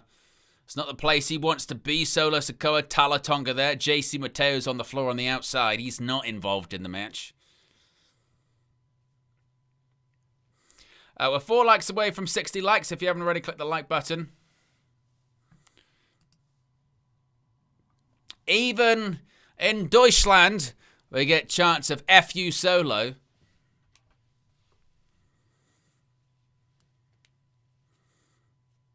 FU Solo has gone international. And there's a forearm by Talatonga. Joe Gacy into the ropes and a big reverse elbow. God, he went for a big elbow. Did he hit it? Just about.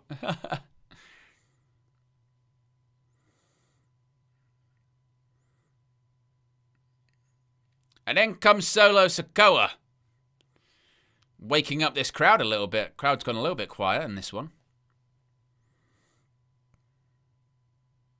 Oof.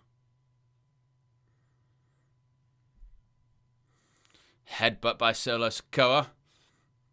And Joe Gacy. Has a right hand. And again.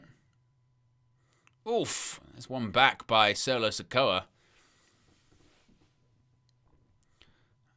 Gacy sent into the turnbuckle. Hits the canvas.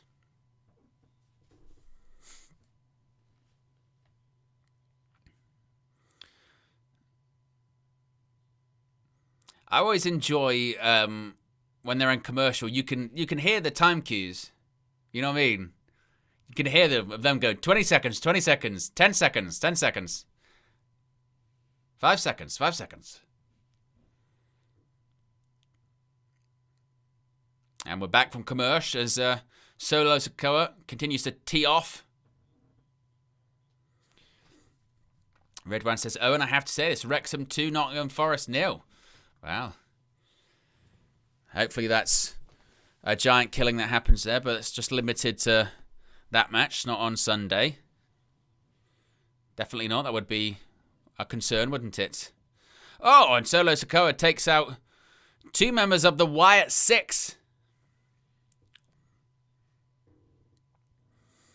Tell you what, the MFT have been in complete control, haven't they, of this one. There's Tamatonga. Yeah. Like the Tasmanian devil.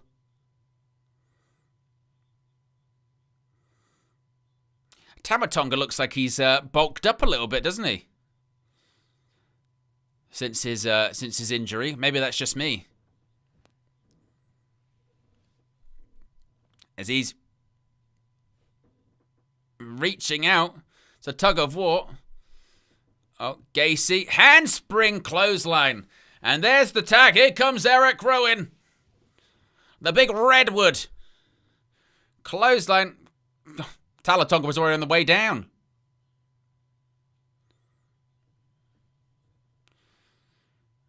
Oof. Reverse elbow. There's a clothesline. Eric Rowan is a very good hot tag, isn't he? Rolls through. Tonga lower. There's a drop kick. Look at the athleticism. Yes. Shades of the late Brody Lee. Ducks the clothesline. Oh, there's a crossbody.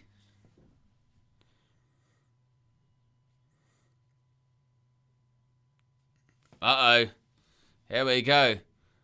Talatonga and Eric Rowan. Hey. It's Godzilla and King Kong. Ugh. Look at Eric Rowan go. Oof.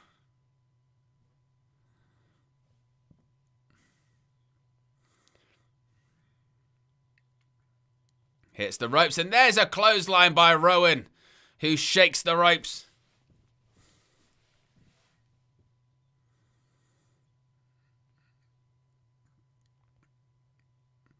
Rowan, look at this, he's picking up Talatonga, my goodness.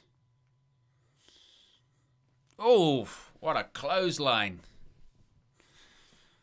Match feels like that sort of exchange between him and Rowan feels like it came right out of 1985, didn't it, WWE? Oh my, what a choke slam to Dexter Lumis. Rowan hits the ropes. Whoa, double clothesline. They both go down. That woke up the crowd. Eric Rowan, he's a good hand, isn't he? He can work. He's a good worker. He can cut a promo as well. He's a good talker.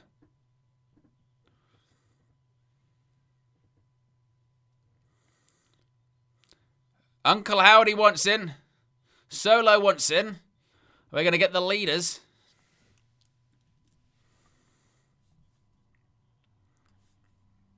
Here we go.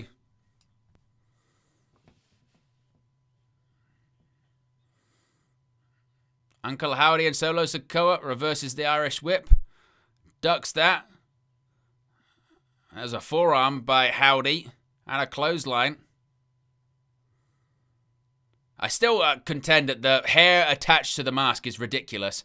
Samoan Spike ducks it. Uh-oh. Oh, Uranagi.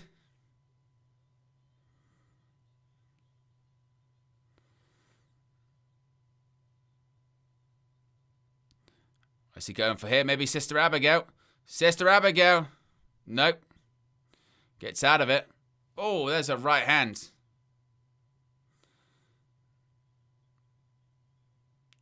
Catches Tama Tonga. There's a Uranagi. And a right hand. Oh, JC Mateo, he's up on... Now he's into the ring. Saligo, referee, where are you? Mandible Claw. Mandible Claws. Oh, he's... Look at this. He's got the lantern. What's Howdy doing? Uh-oh. Oh, he went for Sister Abigail. Big kick by Tama Tonga. This one's kind of breaking down. What's he going for here? Oh. Cutthroat. So a bit of a hidden blade. And Tama Tonga pins Uncle Howdy. And he still has the lantern. Well, to be honest, in terms of a match, it's probably the best match of the evening so far. I enjoyed that. Had a good pacing to it. Last 5 minutes was pretty good. Got the crowd into it. It was a fun multi-man match. Probably some of the better work from some of the MFTs that I've seen as well. I think Tama Tonga's probably the best he's looked. What Tama Tonga is calling the Cutthroat. It's a version of Will Ospreay's Hidden Blade. But now they're leaving with the lantern.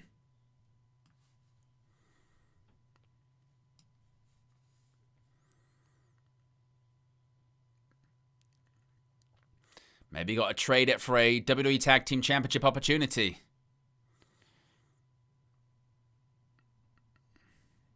Got the whole world in his hands. There's the Miz.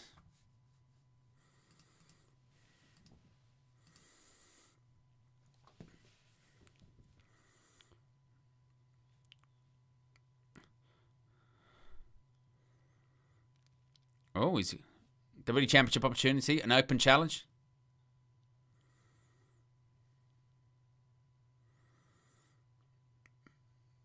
Did you not see that? He can barely move his neck to the left.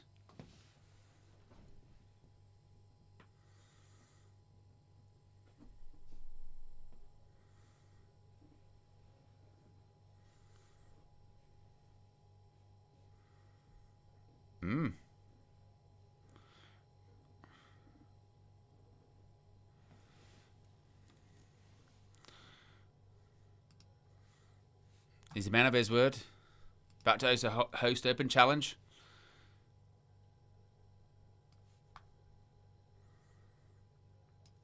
We will fight again.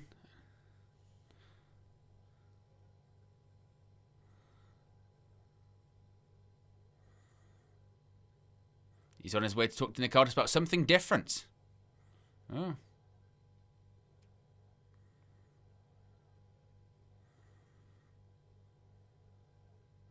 Well, who's it gonna be? But before we get there, we've got Alba Fire. And of course, that means we're going to be having Jordan Grace make her in-ring debut on SmackDown.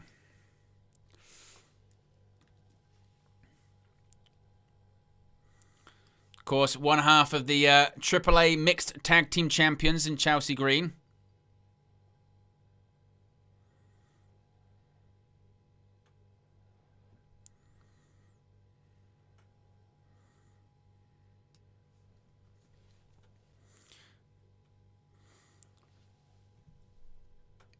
Alba Fire.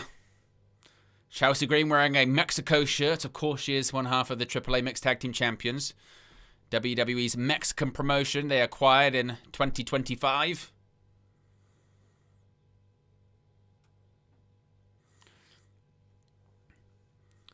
But Jordan Grace is about to make her SmackDown debut. Which means, of course, we've got commercial. We've got everybody's favourite commercial. And commercial music. Again, everyone's favourite. Good grief. Good grief.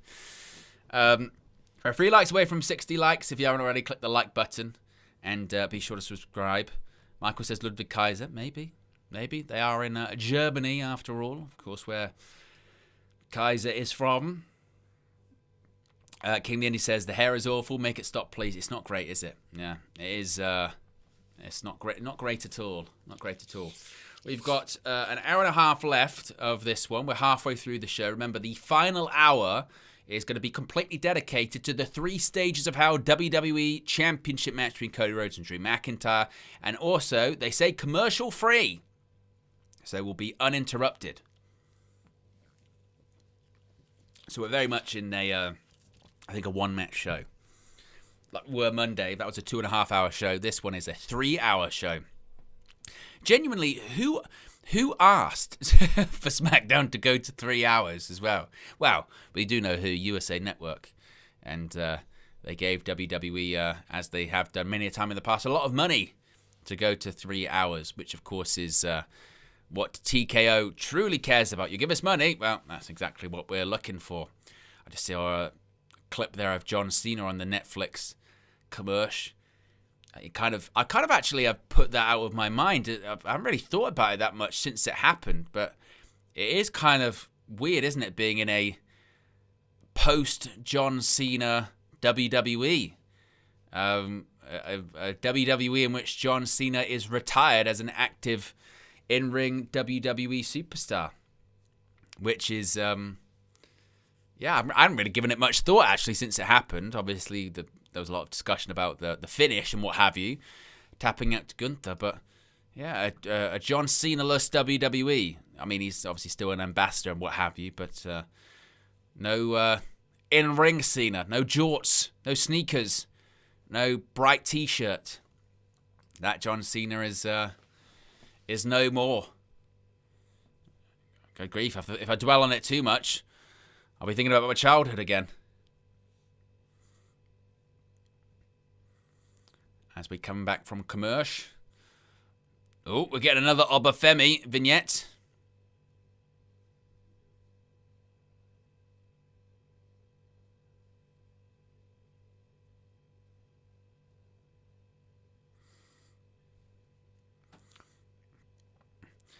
Now, the expectation is that the former NXT champion is going to land on Raw, despite him having this vignette on SmackDown. Left the NXT championship, of course, in the ring.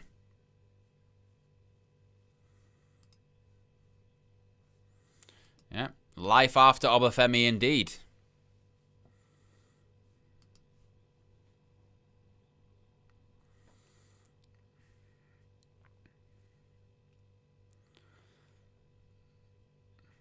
I tell you what, it must be a pain for Alba Fire and Piper Niven when she was on TV to wrestle in that attire, that shirt and tie.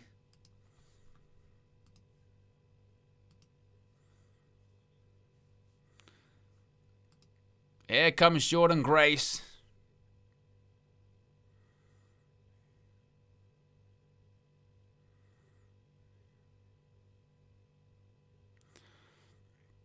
Of course, former TNA Knockouts World Champion. She never won a title in NXT, which was quite surprising.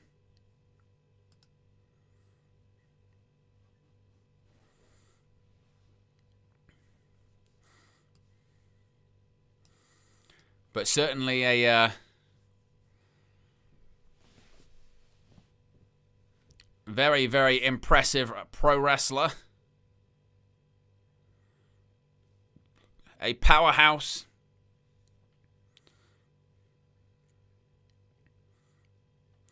And the newest addition to the SmackDown roster.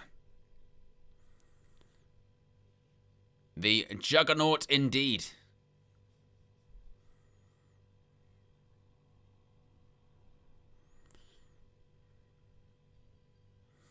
Bell rings, we are underway. Ducks the clothesline. Oh, look at that. Oof.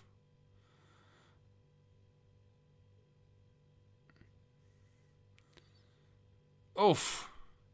And now just using these sort of backslides into the turnbuckle was pretty impressive. There's a clothesline by Jordynne Grace. Oof. Tilt-a-whirl slam.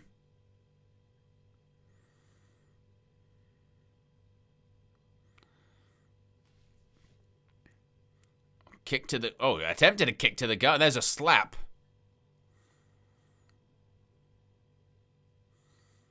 And there's a kick by Alba Fire.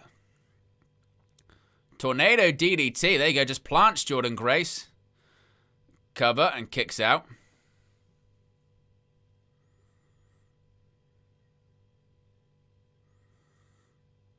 Look at those right hands.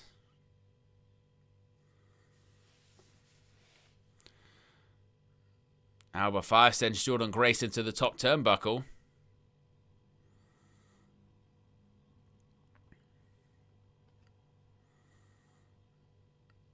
Alba Fire going for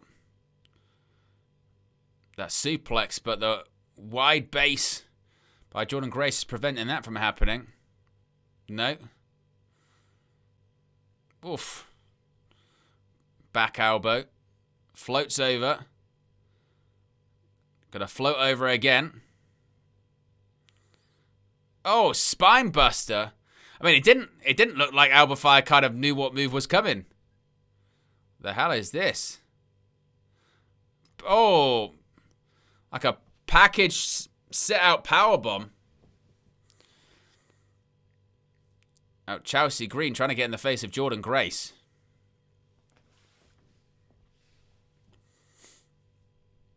Oh, and Alba Fire sends Chelsea Green. Jordynne Grace sent Alba Fire into Chelsea Green. And what the hell we got here?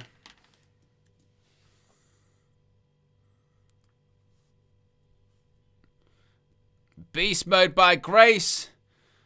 And then that is the victory. So Jordynne Grace victorious in her SmackDown debut.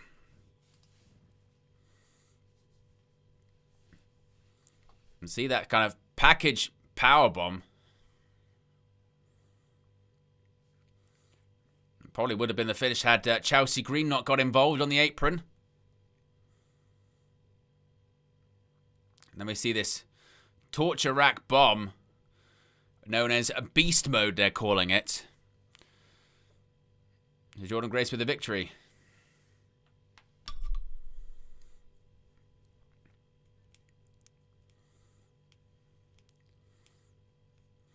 A future challenger.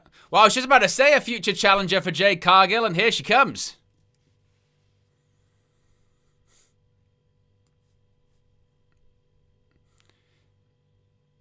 Here comes the women's champion herself.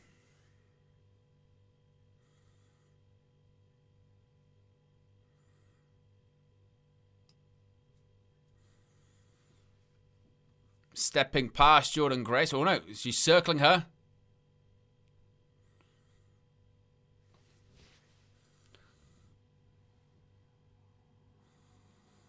Jade Cargill asking Jordynne Grace if she thinks she did something, if she thinks she's special. Now you're on my show. And I'm that bitch.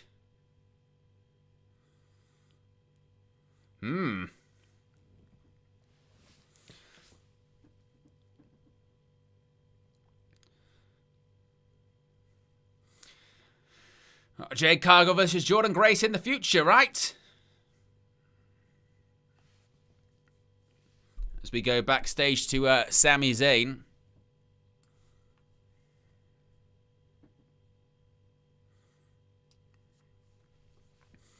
His next goal is to become WWE Champion, Sami Zayn.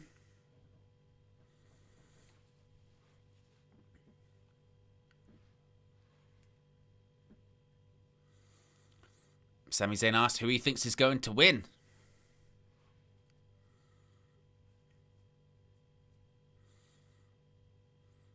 Wants Drew McIntyre to win. Because he's the one person he's never beaten, Sami Zayn says. But obviously he's rooting for Cody. He says he's a friend, he's a good guy, and he's a great champion. He's one of the best champions they've had in years. And that's what it's about. Testing yourself against the very best.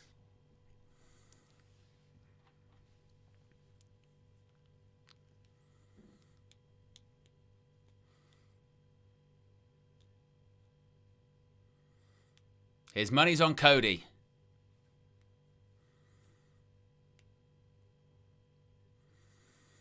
And Sami says he's waiting on the other side, as is Matt Cardona and Damian Priest.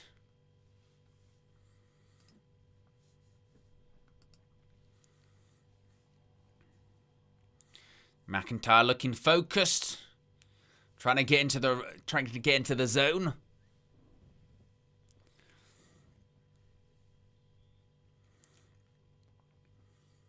First stage is a regular match.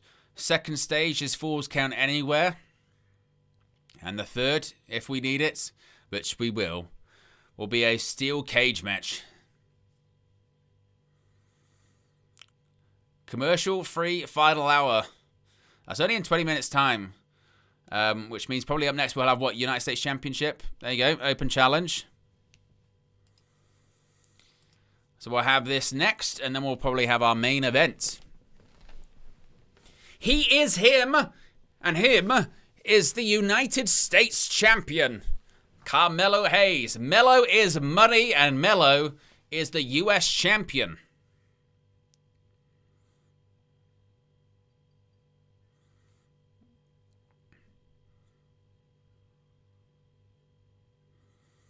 United States Championship Open Challenge. So the question is, who is going to answer it? We've already had a prediction of Ludwig Kaiser in the chat, which isn't a bad guess at all. We haven't seen him for a while. What's he been doing recently? Can't remember.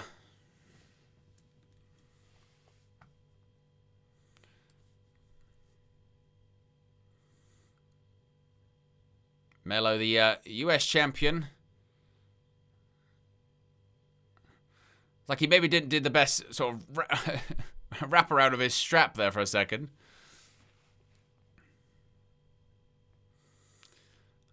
So we're going to find out next.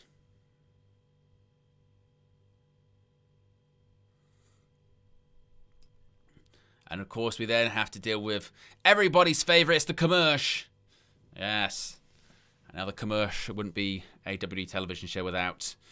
Big up to everyone who's clicked the like button. We're at 60 likes if you haven't already clicked that like button. And be sure to subscribe to Wrestling News 365. We're less than 80 subscribers to go until 26,000.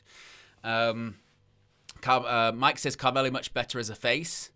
I'm a Carmelo. Like I said, I was not happy with how he was being booked on the main roster. I thought that the booking of Carmelo Hayes was just quite bizarre, considering how strongly he was pushed in NXT. Obviously, Shawn Michaels was a massive fan of his, and you thought him coming to the main roster is such a slam dunk.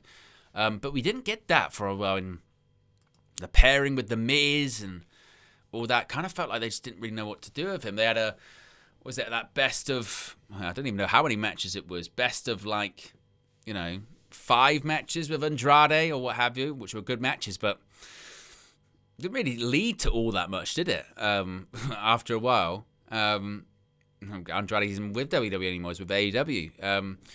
But yeah, finally feels like maybe they've got their act together.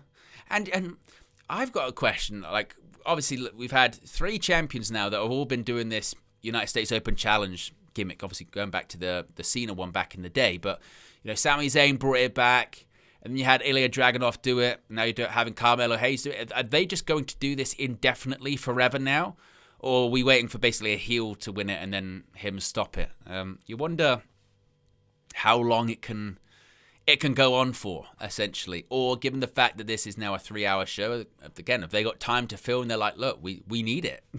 We now need it every single week. We need that that match that sometimes might be a 5-minute match, 10-minute match, but sometimes it might have to be a 20, 25-minute match because we need time to fill that show. We've got an extra hour to fill. And it's a good way to not only fill time, but also showcase sort of mid-card talent that can hopefully get up to the main event scene fairly soon. Perhaps that's the idea behind it all. As we're back in 3-2, we're going to find out who Carmelo Hayes is going to be facing.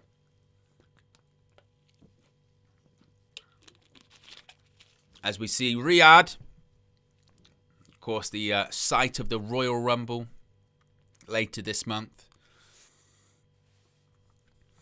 I saw something that was saying that they're building a bespoke venue there for the Rumble, which they've done a couple of times for like boxing events. They've built these sort of indoor venues.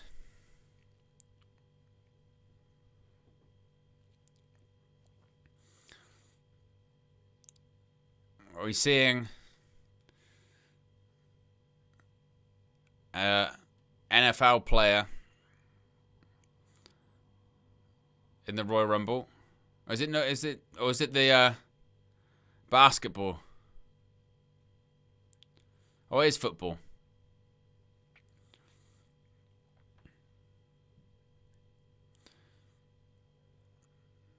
Yeah. So again, this is how you know they got time to fill. We're watching like an NFL player play 2K25. Madness.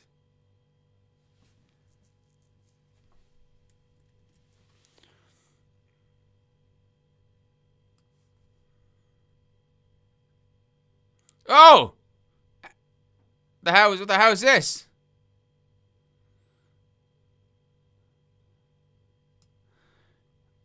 It wasn't Axiom, it was Johnny Gargano.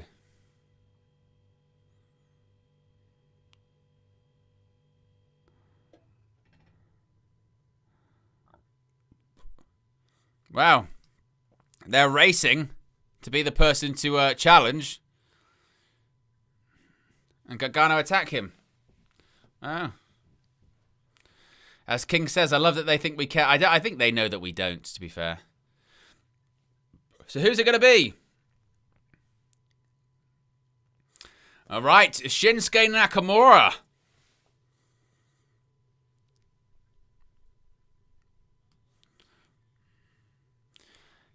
Carmelo Hayes versus Shinsuke Nakamura.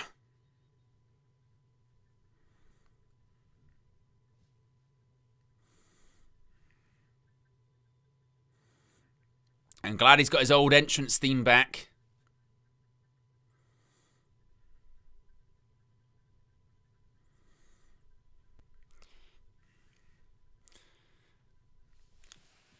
So Nakamura versus Carmelo Hayes should be a fun one to watch.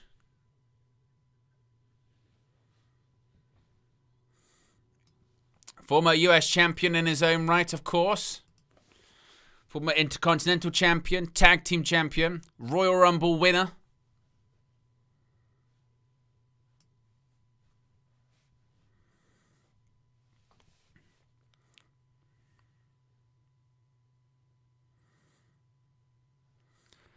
As the crowd in Berlin sings Nakamura's song.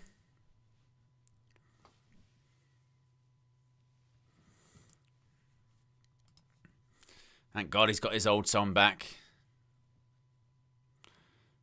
It's funny that sort of Nakamura being a sort of samurai warrior gimmick lasted, what, like 6 months? And he managed to win the US title during it. You know? It was that sort of... Remember in that 2024? He had that gimmick, didn't he? Beat LA Knight at Survivor Series.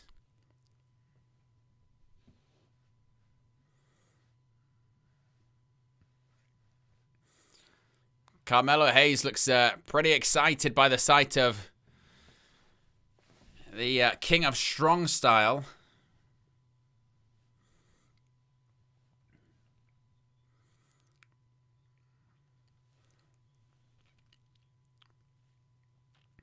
So US Championship is on the line, bell rings, and we are underway.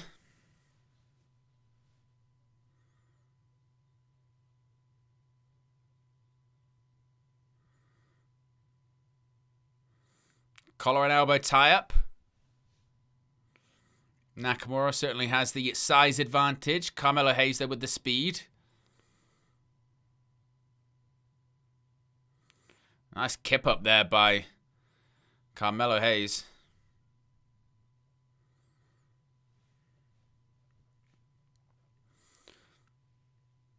Crowd certainly seemed to be behind Nakamura.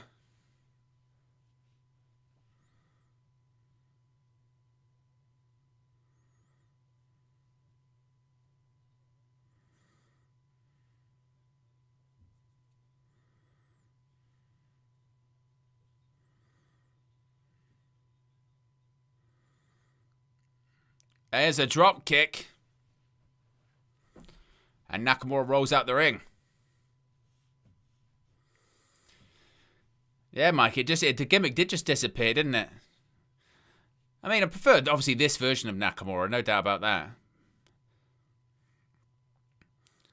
Oh, look at that. Nice springboard into a bit of a clothesline, it felt like there.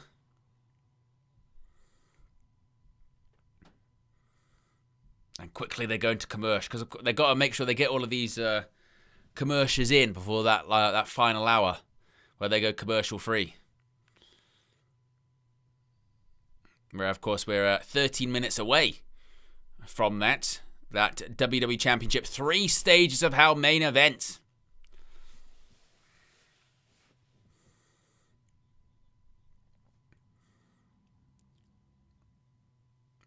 Oh, nice chop by Carmelo Hayes.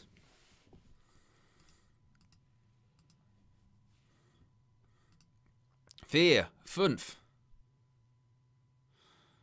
Oh, 6. Oh, God.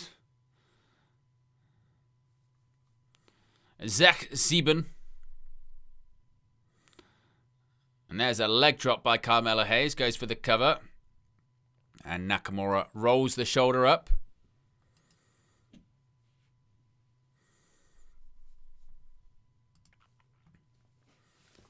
Crowd getting behind Shinsuke Nakamura. Certainly, Nakamura appears to be the fan favorite in this, as Melo's looking for maybe a suplex. Nakamura's wide base preventing that from happening. There you go. There's a nice snap roll-up or two. Maybe. There's a lot of leverage here. I'm not really sure that spot worked out the way they wanted it to. Oh, and there's a clothesline, sends Carmelo Hayes down.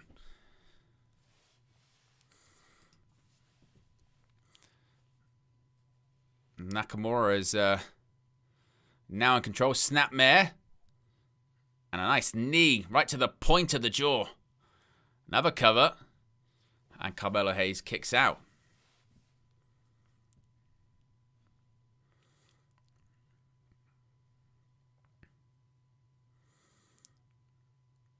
Nakamura, bang. Throws him off the top turnbuckle. And look at these kicks. Across the chest. Maybe we're going to get some... Yeah. There you go. Some good vibrations. By Shinsuke Nakamura.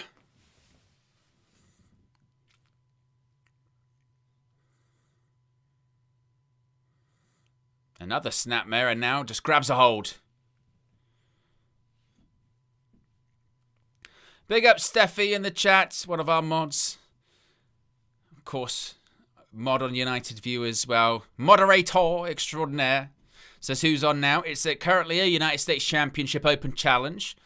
Carmelo Hayes' Open Challenge answered by Shinsuke Nakamura. And we're currently on a commercial break. When we come back, we'll probably have the conclusion of this match. And then the final hour is going to be a 3 stages of hell WWE Championship main event with no commercial interruption, as Cody Rhodes faces off against Drew McIntyre.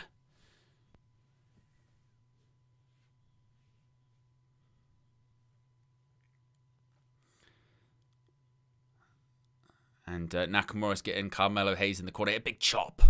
as we're coming back from the commercial.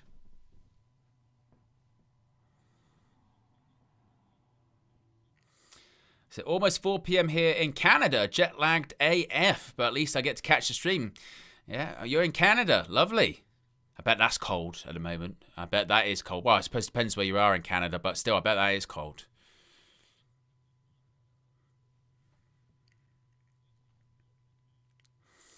Michael says, really surprised Drew didn't request Hell in a Cell. Well, oh, lovely dropkick. Nice Sal by Carmelo Hayes as well. It's about getting it over there, isn't it? I suppose part of the problem too.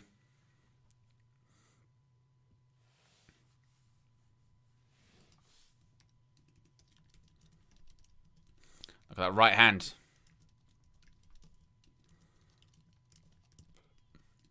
Or just snaps him across. Didn't get all of it.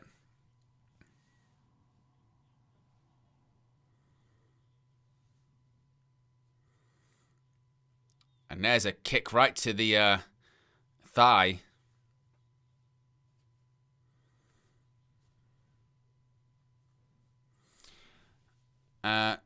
Toronto, not that cold, not yet. I'll be here until the beginning of March, so we'll see how colder it gets. Well, best of luck, but it sounds like a nice adventure.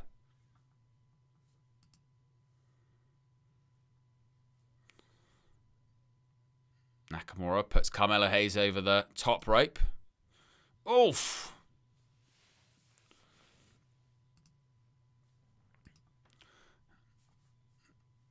Cover. 1-2 kicks out.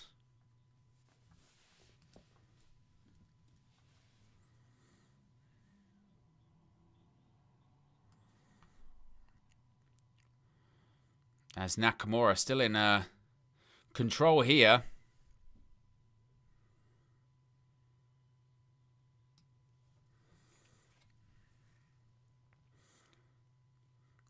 Playing up the possibility of a leg injury, a knee injury. As Nakamura continues to work over the leg. And another, dragon screw. That was a nasty one, right? That was really nasty. Oh, and again. Ugh. Nakamura really working on the leg. Half Boston Crab.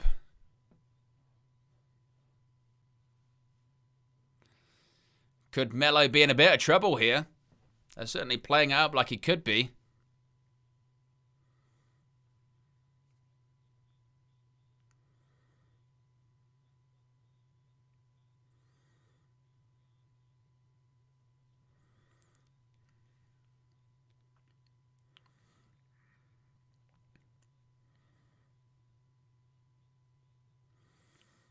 Hits the ropes. Oh, and look at that knee. I'm not even sure it's to the gut. It was to the leg. Look at that straight kick.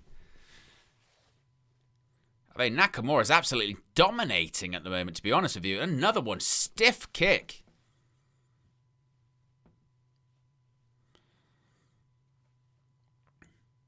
Gonna do the...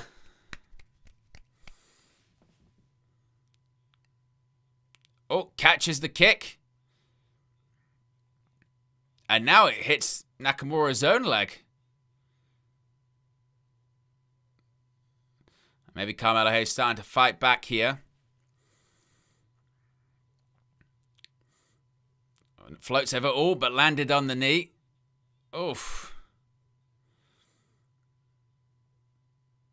Oh, DDT.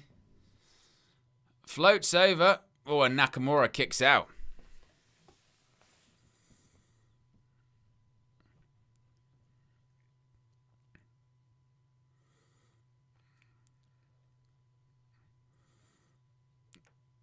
That big reverse elbow by Nakamura.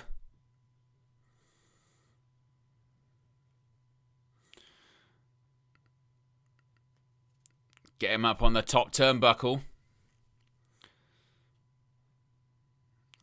Once again, going for that leg. But Carmelo Hayes kicks Nakamura off. Oh, nice DDT. That was good. jumping from the middle rope, manages to land on a DDT. Of course, United States Championship on the line in this open challenge. Oh, we're going to another commercial. You're joking. Not another commercial. At least we get to watch the action.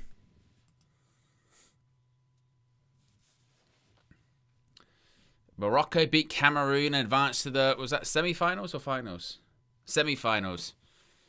Well, Brian, that means Mbouma will be back for Manchester Derby, right? Lovely. What a shame.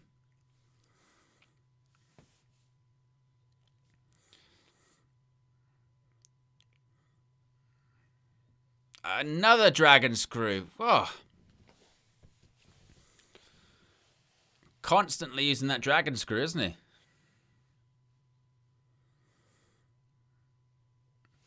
Nakamura trying to pick up Mello. Again, oh no, this time blocked maybe. Oh, nice kick to the head.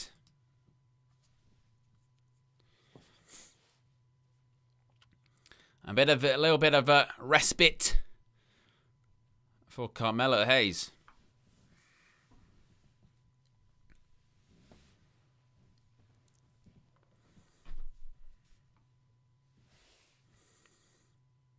Crowd clapping for, I think, both competitors, frankly. It is a bit like when you're playing, you know, WWE 2K and you only know the buttons for like one move. So you just keep doing it over and over again. You go, why'd you keep doing the dragon screw? It's the only move I know how to do. I don't know how to do any other moves. It's that and punch. That's all I can do. If you go back and watch some of my gaming streams, I'm a bit like that. I'm like, I only know how to do this.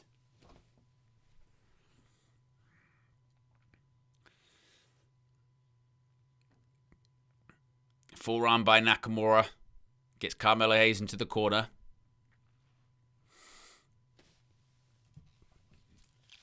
Knee to the face.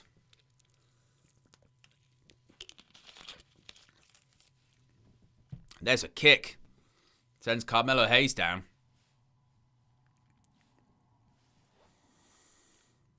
Got Nakamura just talking some smack to Mello.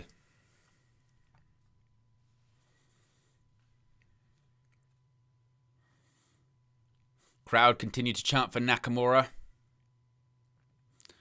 Once again, stomps on the knee. Oof.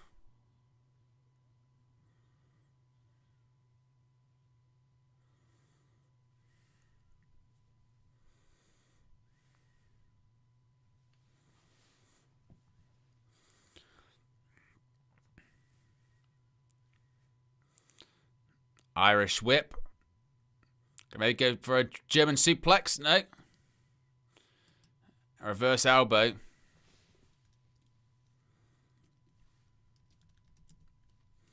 Gonna go for it. Oh, nice. He went for a tilt-a-wall head scissors, but Nakamura kind of sat out.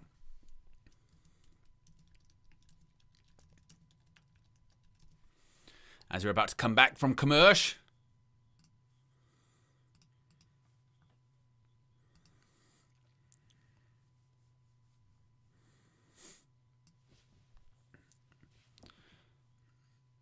Be surely one of our final commercial breaks. As we're about to enter into the final hour, which of course will be commercial free. And we'll feature that Undisputed WWE Championship match. 3 stages of hell. Cody Rhodes defending against Drew McIntyre. Oh, Nakamura maybe thinking reverse exploder from the middle rope, top rope perhaps. And Mello now just hung up. And look at these knees to the gut.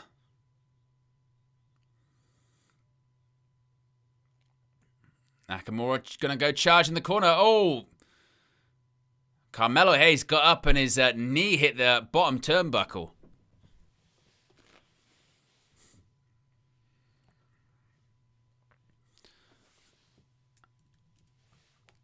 And Mello with a bit of a cross body.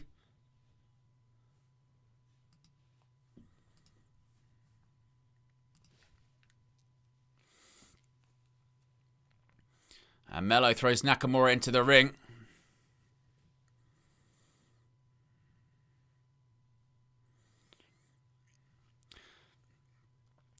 Big up, is it Lath? Is that how you say it? Well, oh, frog splash, but misses. Says, hello from Jordan Owen. Good evening. What's the time in Jordan, actually? It's midnight. It's midnight. Big up. Up late, watching the stream. And that's an ankle lock. Or is it a knee bar? I think it's a knee bar, actually. For Nakamura. And Melo manages to get to the ropes. I tell you what, this match has got some serious time, hasn't it? Oof, kicks out. Ducks the kick. No, gets him up on the shoulders. Oof. Into a cutter, a bit of a version of a stunner. Oh, is that Kinshasa?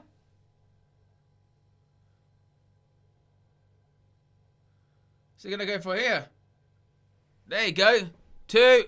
Whoa. It's a brilliant match they're putting on here. They're putting on a bit of a clinic.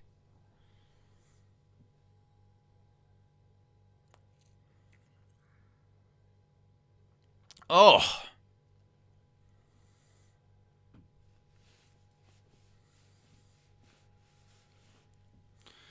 Nakamura perhaps going for a Kinshasa. Oh, super kick by Carmelo.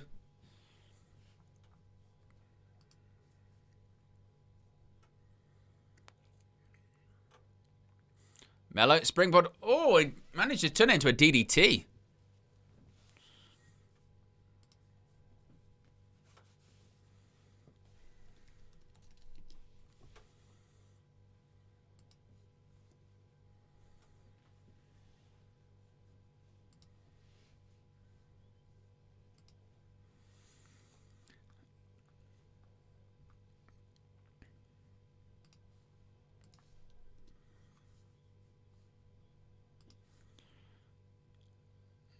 Nakamura's got Melo draped over the top rope, and then look at that. Knee right to the gut, to the midsection. Oof. That was a kick right to the face. Nakamura. Oof.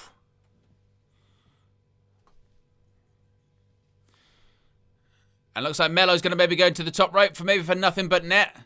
Can he wake up that leg that suffered all the damage? Nothing but net. Cover. 1, 2, 3. It was a very good match. It's a very good match. It got a lot of time, didn't it? A lot of time. More time than I expected.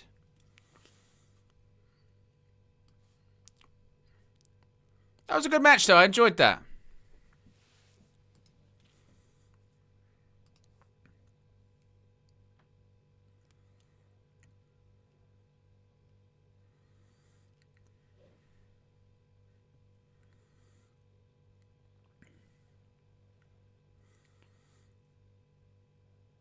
It was a nasty landing for Nakamura as well, wasn't it?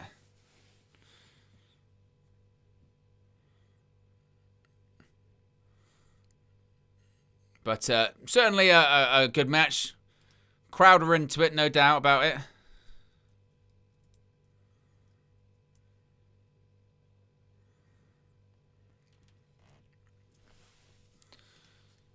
Carmelo Hayes puts out the hand.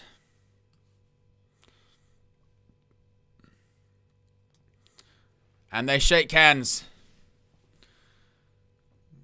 Nakamura raises the hand of the United States champion.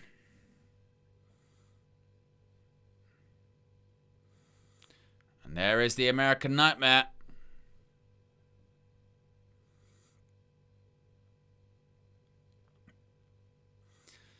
Waiting for his final thoughts before this evening's match.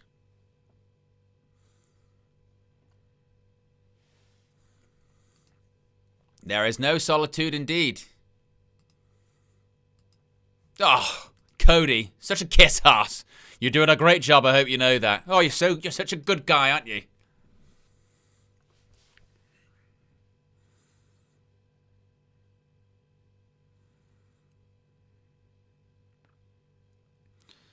When you want to talk about Cody's father and his legacy,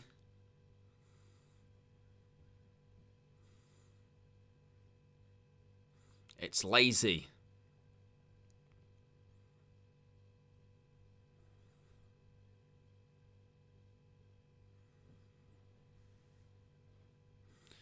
That is Drew tonight, looking up at the lights. Eyes on the Royal Rumble. You know what that means? WrestleMania. Or a bit of a sniff. WrestleMania.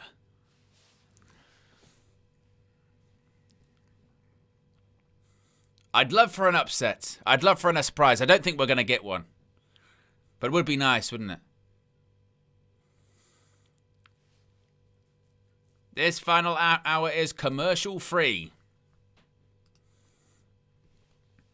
And a rarity of 3 stages of hell.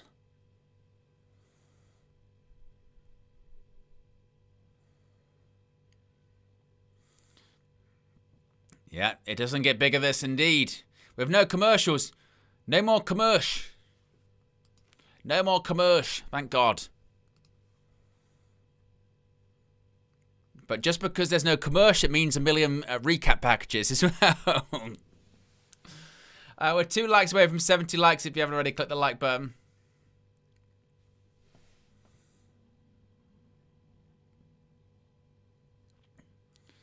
One thing's for certain, there's no rest for the wicked.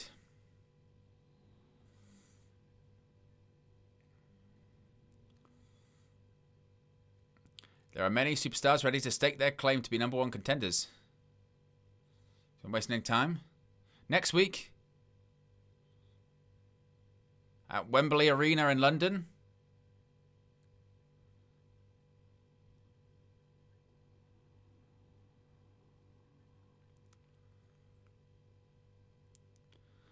there'll be 4 qualifying matches. The winners will face off in a fatal 4-way match, a Saturday night's main event, and the winner will face Cody Rhodes, or excuse me, whoever is the WWE champion at the Royal Rumble.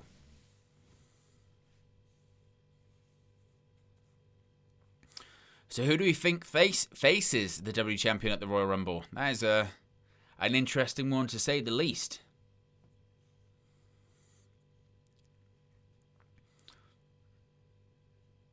Look at that, some snow in London. It's been very cold where I am. Or next week, we've got a qualifying match between Cody's mentor, Randy Orton, and The Miz.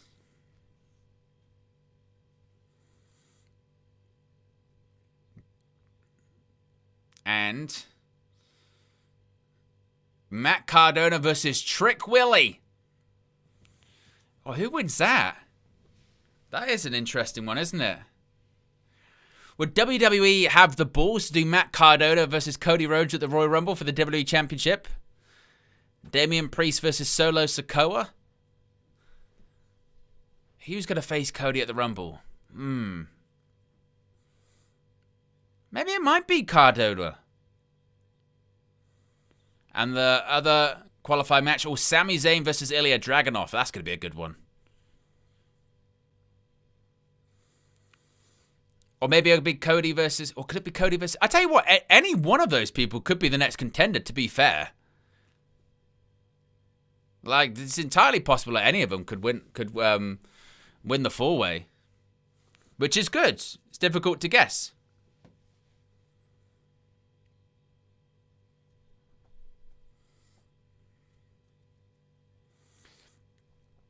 Main event is coming up next. No more commercial. It shouldn't be anyway. Unless you lied to us, WWE. Would it be the first time? Yes, former tag team partners. Former tag team champions.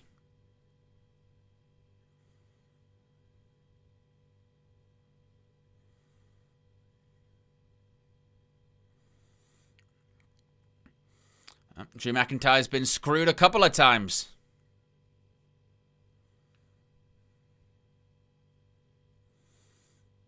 DDT on the title. It's illegal. Where's Jesse Ventura when you need him?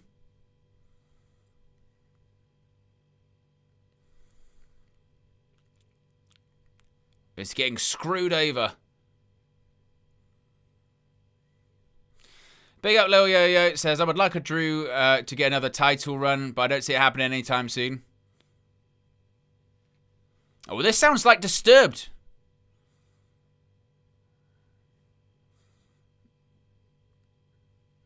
I think it's got to be that's got to be Disturbed.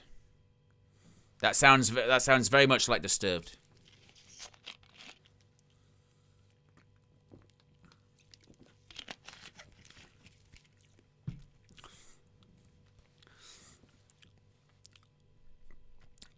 As we're getting video package highlighting this rivalry, the history, how we got here today. How Cody attacked Drew on his property. 3 stages of hell.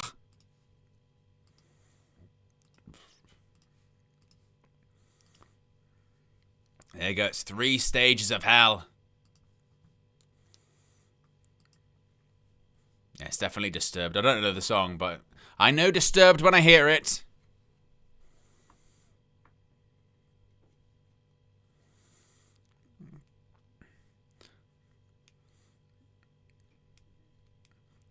If you touched it before the match, you're stripped of the title.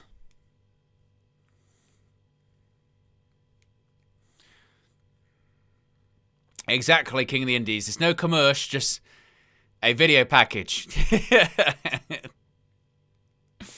It's such a lie, isn't it? It's just so like, oh, there's no commercial breaks apart from these video packages and advertising we're going to do.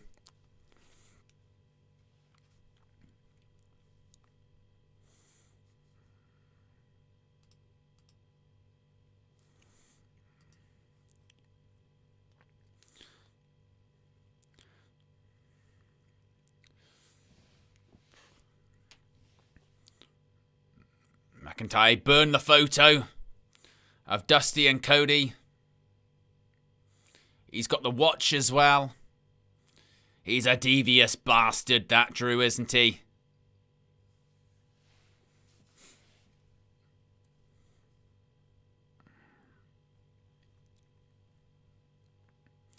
Three stages of hell.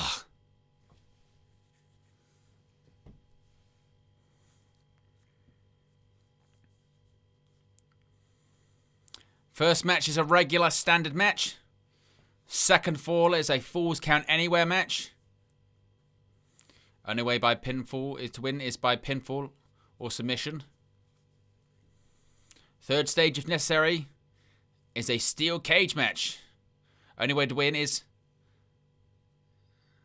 I hate the escape the cage the rules.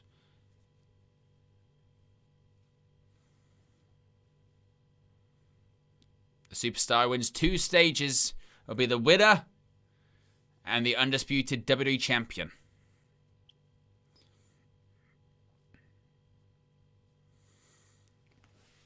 So here comes Drew McIntyre, the challenger, the Scottish warrior. The former 2-time WWE champion, 1-time World Heavyweight champion. Oh, tonight he become a 4-time world champion in WWE.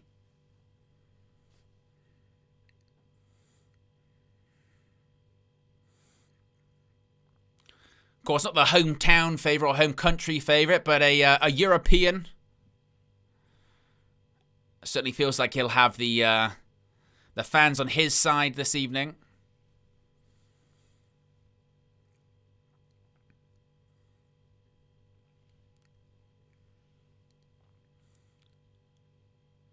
As the fire burns bright, as McIntyre slowly saunters to the squared circle. And look, he's wearing the watch, the very same watch that Dusty Rhodes was forced to pawn to send Cody Rhodes to college. And then it was returned to Cody after WWE executives found it. Given to Cody after Rhodes won the WWE Championship at WrestleMania 40. Again, McIntyre's obsessed, isn't he, with bracelets with CM Punk, watches with Cody Rhodes. Can't help himself, can he?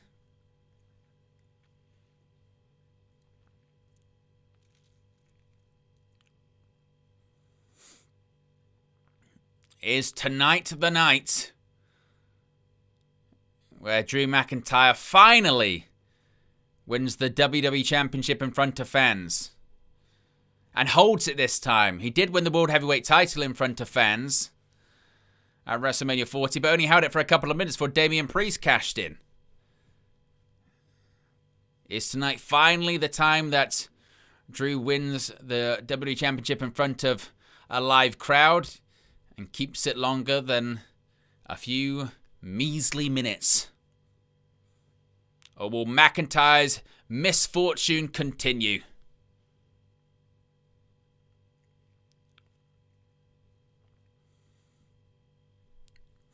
Big up to everyone that's clicked the like button. We're at 70 likes. We're at 25,923 subscribers as well. Getting closer and closer to 26k on that road to 30.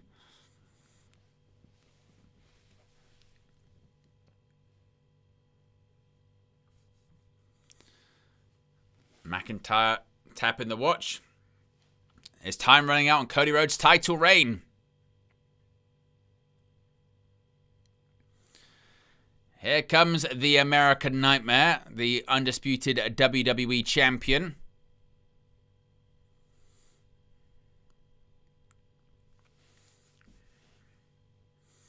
It's a lot of dry ice, isn't it? Good grief.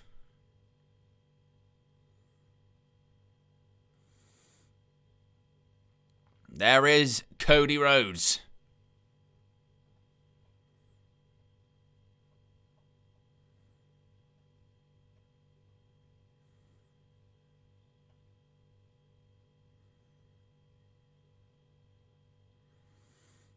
As the pyro goes off.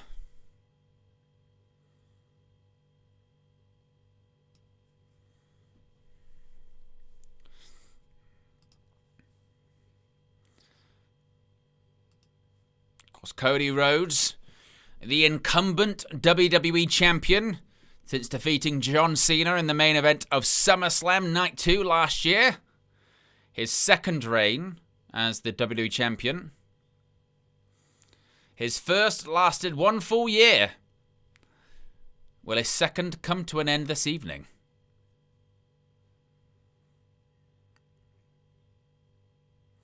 A mixed reaction, to say the least, inside the Uber Arena.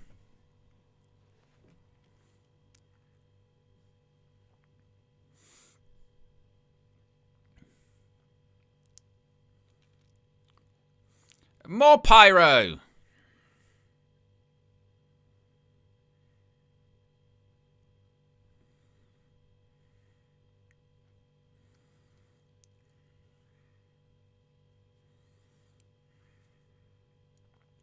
Both men in the ring staring a hole in each other.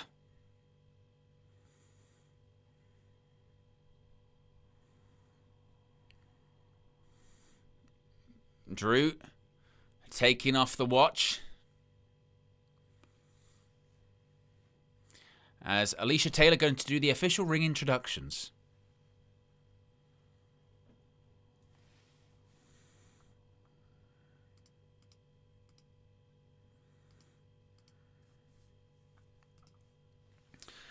McIntyre from Ayr, Scotland, of course. Weighing in at 285 pounds. Drew McIntyre, the challenger.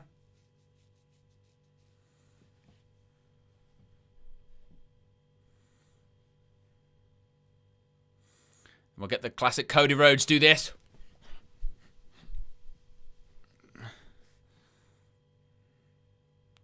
Undisputed WWE champion.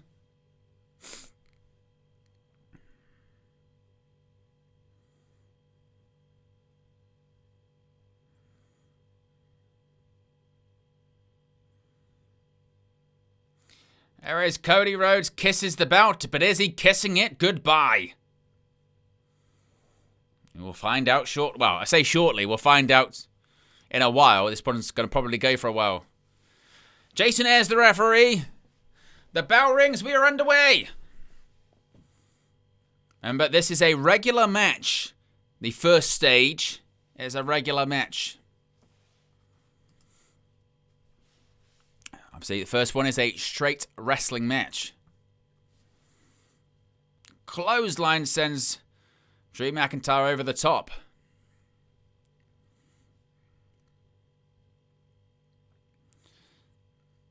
Suicide dive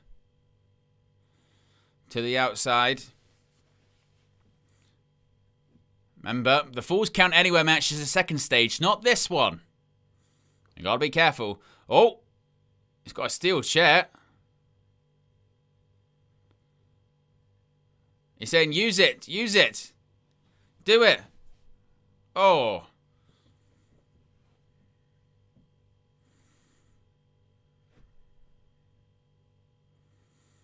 Disaster kick. Speaking of Dusty Rhodes, get ready for a bit of a flip-flop and fly. Oh, and he gives him the bird. And Drew on the outside of the ring after being hit with a bionic elbow.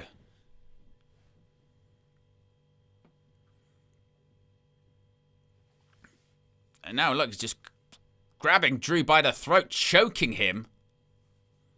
Now he's going for the eyes.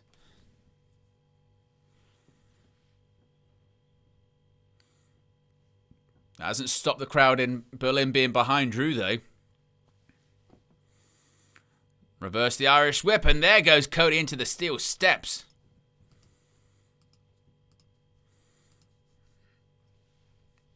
As bad news says on commentary, maybe Cody overstepped the mark on that, and now he's paying for it. Being thrown back into the ring by McIntyre.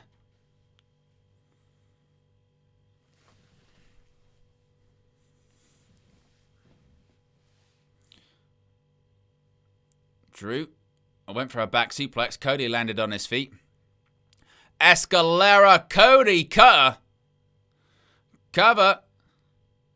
Oh, Drew kicks out. What I find funny in these matches, you'll tend to sometimes find that moves that wouldn't usually get the 1-2-3 get the 1-2-3. Like not a finishing move, but let's say like a Cody cutter, that will get a 1-2-3 that it wouldn't get in a normal match.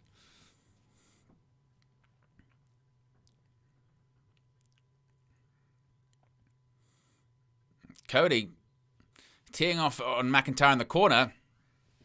Got to be careful, Cody. Listen to the referee's call. We'll disqualify you.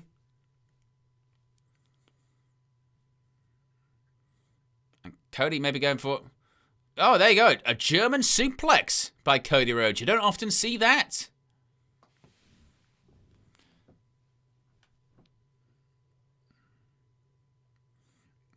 And Cody, there is like some weird rule that Cody has where he's like, if I faced you 3 times, I can use your moves or something like that. Oh, McIntyre just pulled off the top turnbuckle. Oh, and a low blow. Get ready. Bang! There's a Claymore. Count it. 1, 2, 3. First fall to Drew. First fall to Drew McIntyre.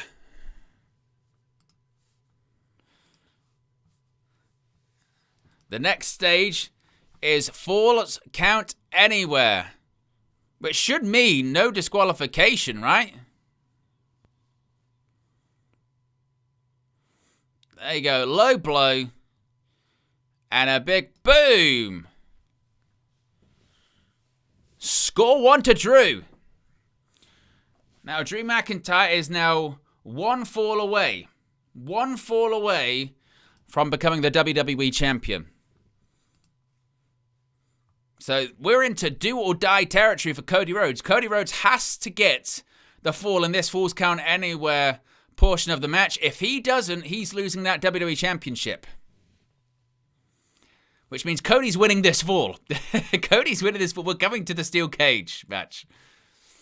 Uh-oh, powerbomb. Oh, through a Slim Jim table. Cover. 2. Oh, Cody kicks out.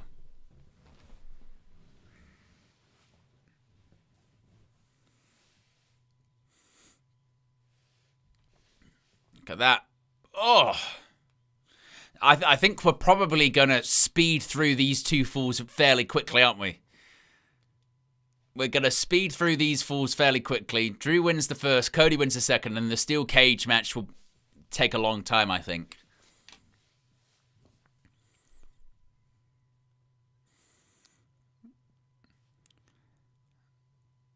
Remember, they can go anywhere in the Uber Arena. That was what Alicia Taylor said earlier on.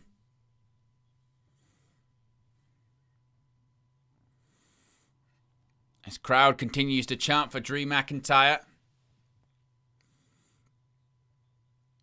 Oh, there's a suplex by Rhodes on the entrance ramp. 1, 2, kicks out. Of course, this is a 3 stages of Hell match. Stage 1 has already gone to Drew McIntyre. McIntyre just bounced off the steel steps. You can already see the sort of metal stanchions there to hold the steel cage once it's lowered down.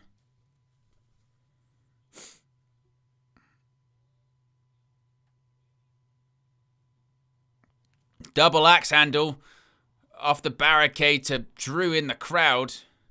I think Cody's got a big cut on his back.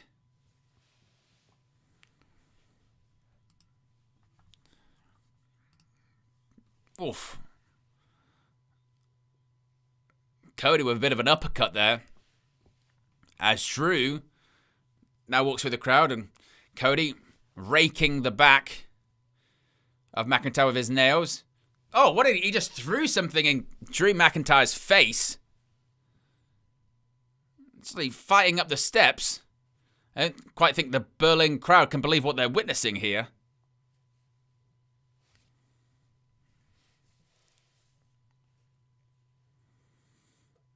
And like he's taking a selfie and he's biting him. Now, how was that? That's right hand.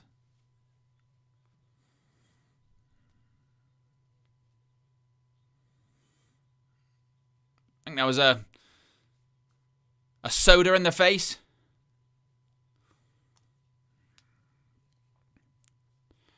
We've had biting, we've had selfies, we've had soda. It's like an evening at my house.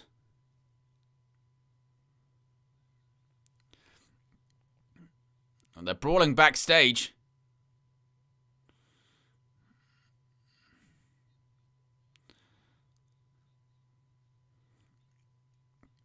Oh, reverses the Irish whip. Oh, wow. Goes into the garage door there. Oh, he's got a banana. Good for recovery. Good source of potassium.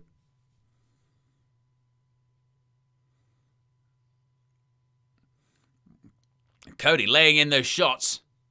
Right to the head.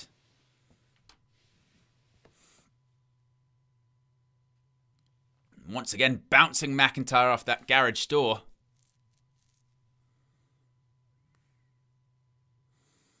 Oh, thumb to the eye. Look at that. That'll damage your vision. Oh.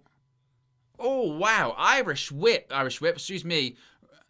Russian leg sweep. I'll get there in the end. Just got to get my nationalities right. Russian leg sweep into the stands.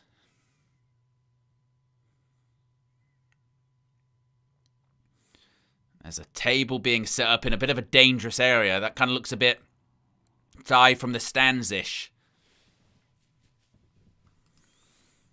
But pinfalls and submissions, they can count anywhere. Power bump. But Cody's climbing. Cody's climbing.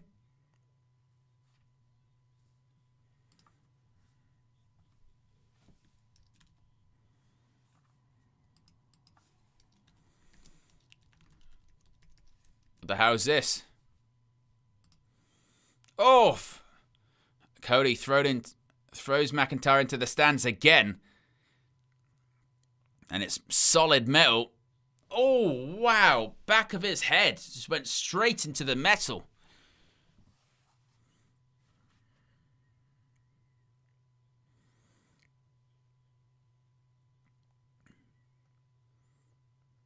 Crowd chanting for Cody.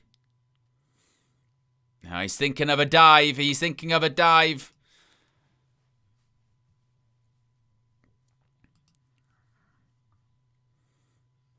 He's climbing. He's climbing. He's climbing. Here we go.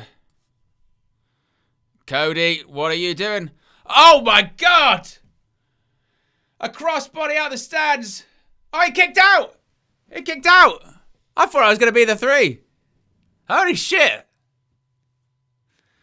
Look at this. Oh my God, that's got to hurt. Because that is... Oh my God. That's just a belly flop. Oh my word. And he kicked out. Holy shit.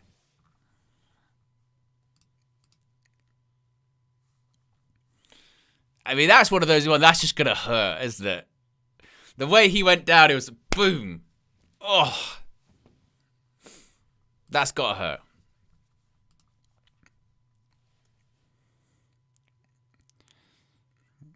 And he kicked out. I was convinced that was going to be the second form we go into that steel cage match. Wow. Well, they're going back to the ringside area.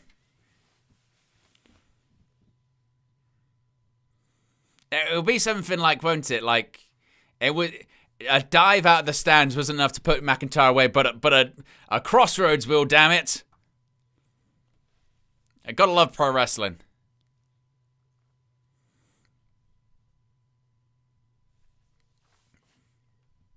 Oh, steel chair used by McIntyre. And now across the back. Anything goes. Falls count anywhere. Or Claymore. He's thinking of Claymore. Oh, he's thinking that Claymore through the table again. Speaking of that announce desk, I think Cody's got an idea.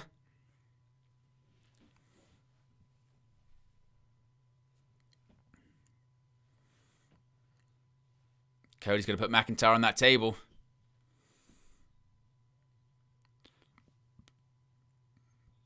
He's thinking... Is he thinking crossroads? I think he is.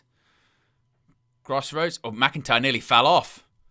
Oh, my word. Crossroads. And it meant actually McIntyre landed on Cody's head. 1, 2, 3. I said it would be a crossroads. That's 1 fall apiece. I need to wipe my nose.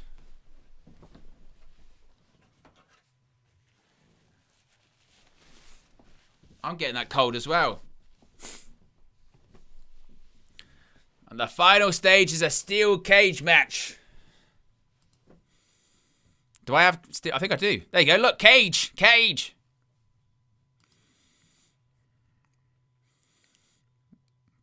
Or a 1 apiece.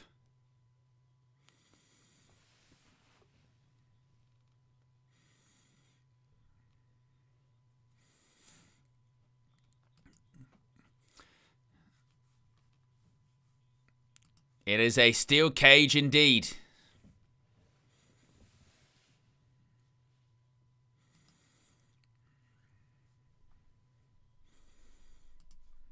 The worst stage of them all. We get the evil steel cage music. Dun dun dun dun dun dun dun dun dun dun dun dun dun dun dun dun. Dun dun dun dun dun dun dun dun dun dun dun dun.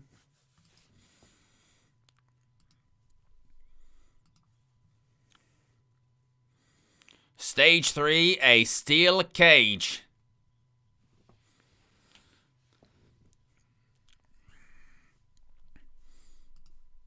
So whoever wins this fall will be the WWE champion.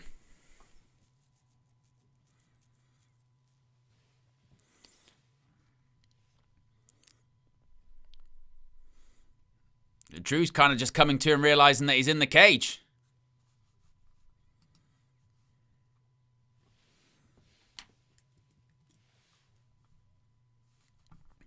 And now the fight is on indeed. Cody's got an evil smile on his face.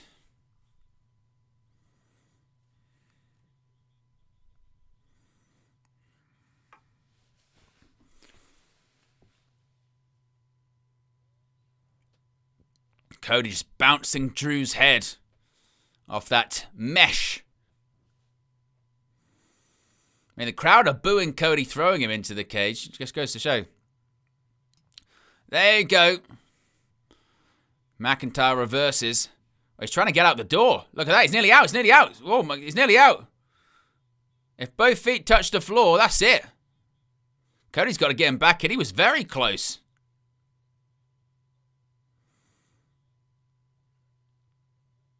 And there you go. It's a suplex back inside the cage. And McIntyre rolls the shoulder up.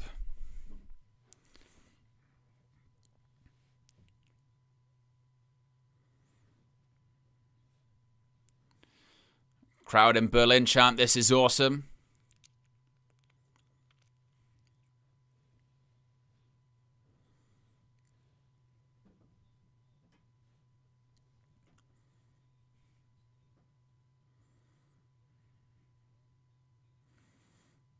Irish whip, Cody Rhodes.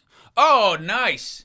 Tried to float over and McIntyre just kicked him right in the pec. And Cody kicks out at 2.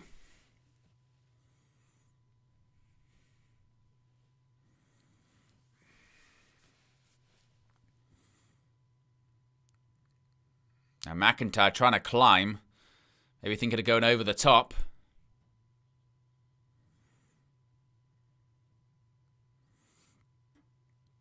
Oh, they're both up there on the top of the cage. Look at these. Oh, Cody just pulls McIntyre down. Now Cody's in the advantage position. Oh, Cody's out. He's over the top. Now he's just got to have both feet. Oh, God. These make me nervous. These make me nervous. Oh, suplex off the top of the cage. Oh, Cody kicks out. Oh, God. They always make me nervous because they just look so, like, they teeter. Oh. But it was an okay landing in the end. Nearly wasn't.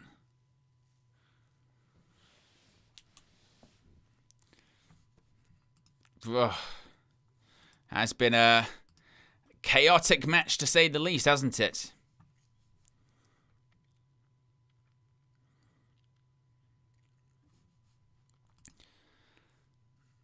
Now Cody and Drew just duking it out right hand to right hand. Oof.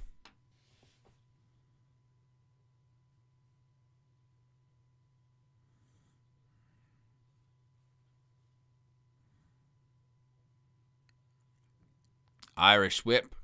There's a reverse elbow. Cover. Cody kicks out.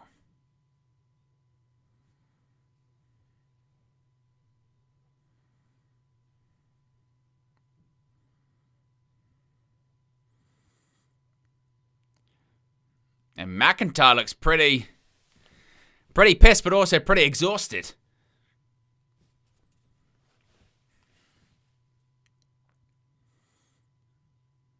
McIntyre, big right hand, Cody.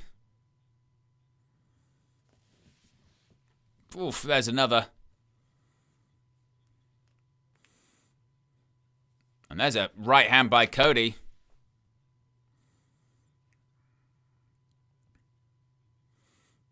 Oh, McIntyre sidesteps right into the cage. Oh, future shock DDT. That might be it. 1, 2. Oh, and Cody kicks out.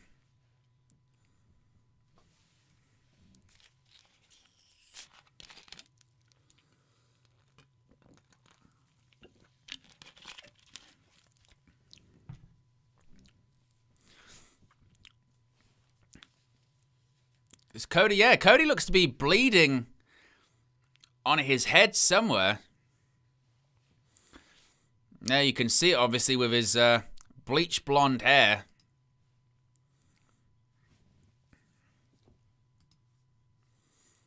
And there's another stomp right on the back of the head.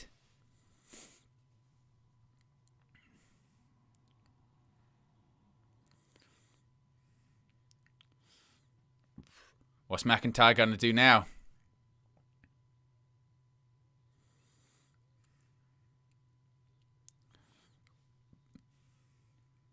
The referee's putting on the protective gloves because Cody's busted open on the back of his head. As McIntyre's telling Cody to stay down. We know that's not going to happen.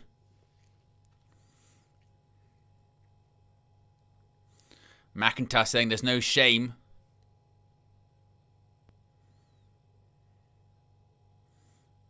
Ducks the clothesline. Ducks another. Oh, wow. Look at that. Beautiful reversal. Crossroads. 1, 2. Oh, and he kicks out. This is a beautiful reversal by Rhodes.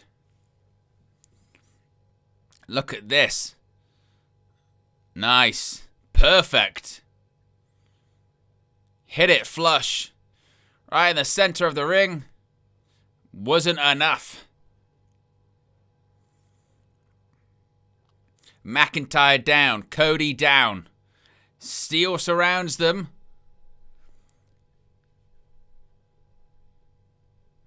Who will win this fall? And who will be the WWE champion?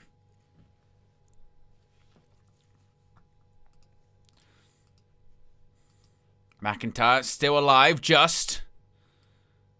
The American Nightmare pulling himself to his feet.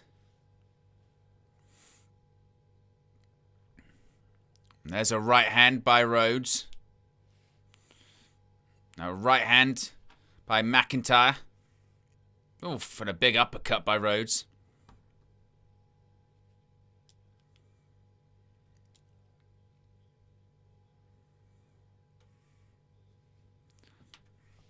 You can still see that blood on the back of Cody's head.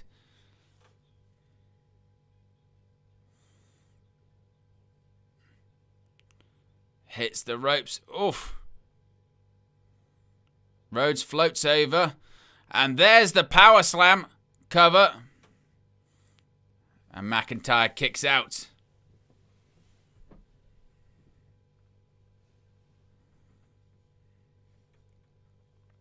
I got both of these two breathing heavily.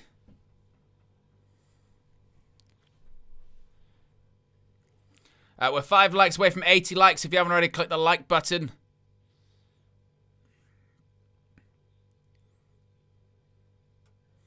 As Rhodes continues to hike up his tights as high as he can. He's going that Shawn Michaels territory, pulling him up to his belly button. There's a Cody cutter. Oh, McIntyre kicks out.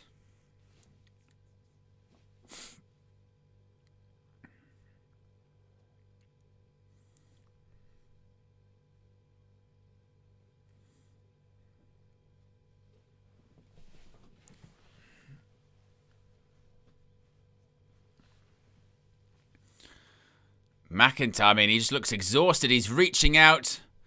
Cody looks like he's setting up for a crossroads. And he hits it. Oh, he's now going to go for the second.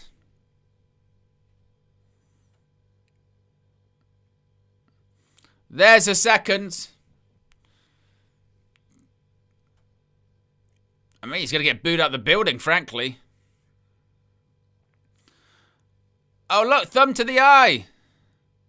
I guess those crossroads didn't do that much damage then. He's fine. Off the exposed turnbuckle. Is this going to be it? Claymore! 1, 2. Oh, kicked out. A rake to the eyes, head first off the unprotected turnbuckle, and a claymore. Wasn't enough. Ah.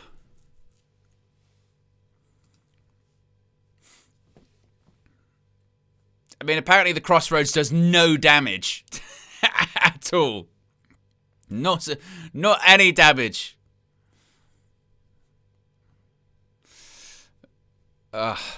One like away from 80 likes, folks.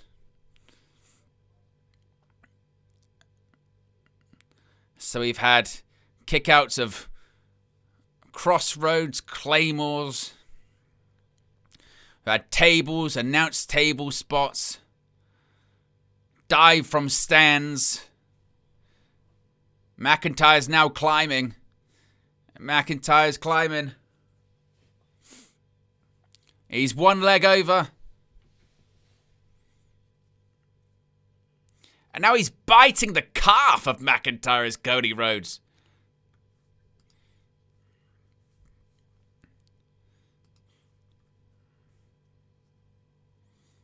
And now they're both teetering up high indeed.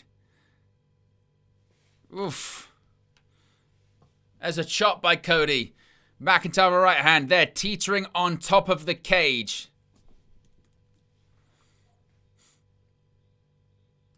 Boos and yeahs and chops and right hands and blood. Oh. Bounces McIntyre's head off the top of the cage.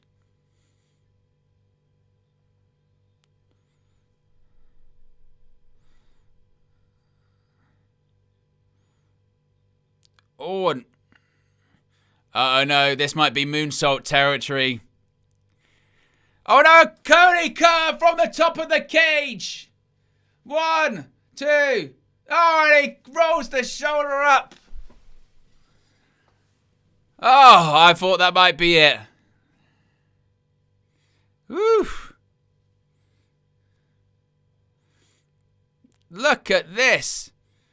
Oh, nasty landing for Drew as well. But it wasn't enough, just rolled the shoulder. Oh.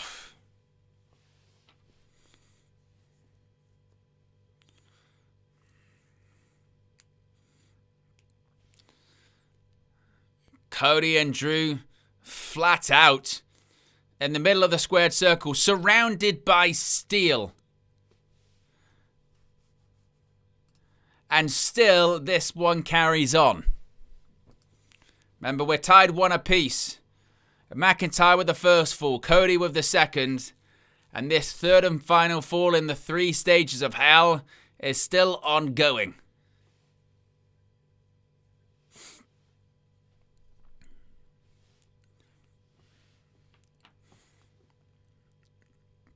Cody's trying to pull himself back to his feet. McIntyre, I don't even know if he's stirring at all.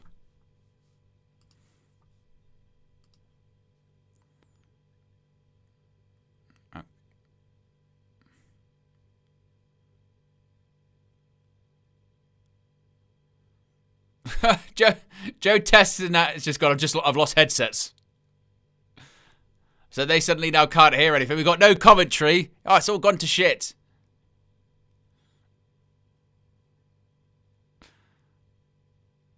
Joe Test and Wade Barrett suddenly can't talk. Their headsets are broken. I've just lost headsets. He's biting the calf again.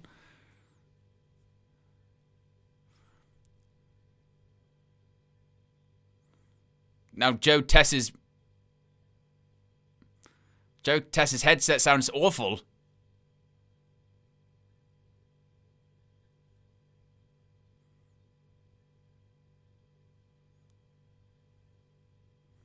Both of their commentary sounds terrible now. Their sound sounds awful. You can barely hear them.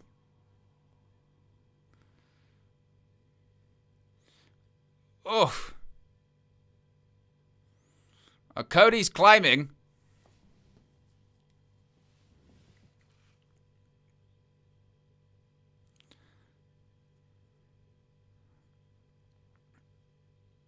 Oof. Cody bounces McIntyre off the side of the cage.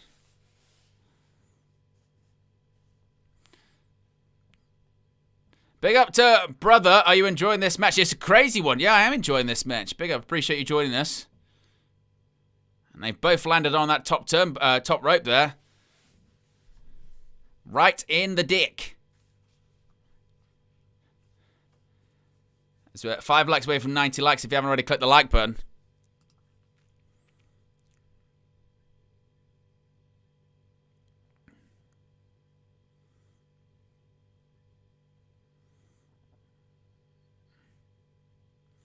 Oh, the door's open. Who the hell? Who's that? Someone's here. Someone's there in a black hoodie. Uh-oh. That could only be one man. It's Jacob Fatu. Jacob Fatu is back. McIntyre seemingly was the one that attacked Jacob Fatu.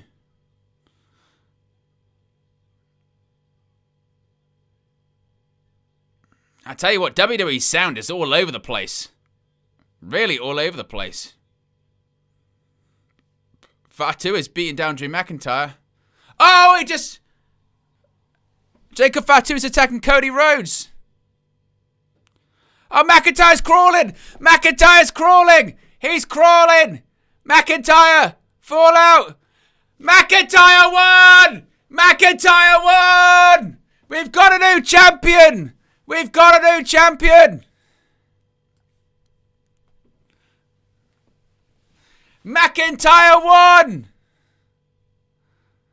McIntyre's the new WWE champion! Oh my God! He did it!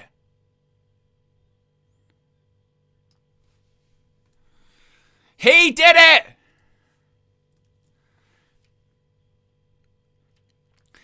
He's gone through 3 stages of hell and he's arrived in almighty heaven because Drew McIntyre's the WWE champion. He's finally done it in front of people, in front of a crowd. Drew McIntyre has done it. Oh my. And now look, Cody's attacking Jacob Fatu.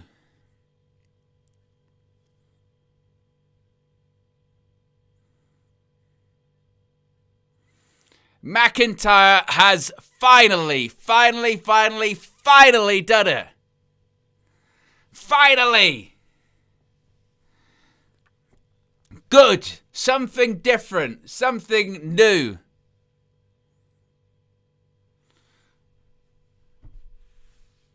Cody looks shocked. Drew is champion. Oh my. Oh my. And that's how you end a show. Ah. Drew did it. He actually did it. We got a new champion.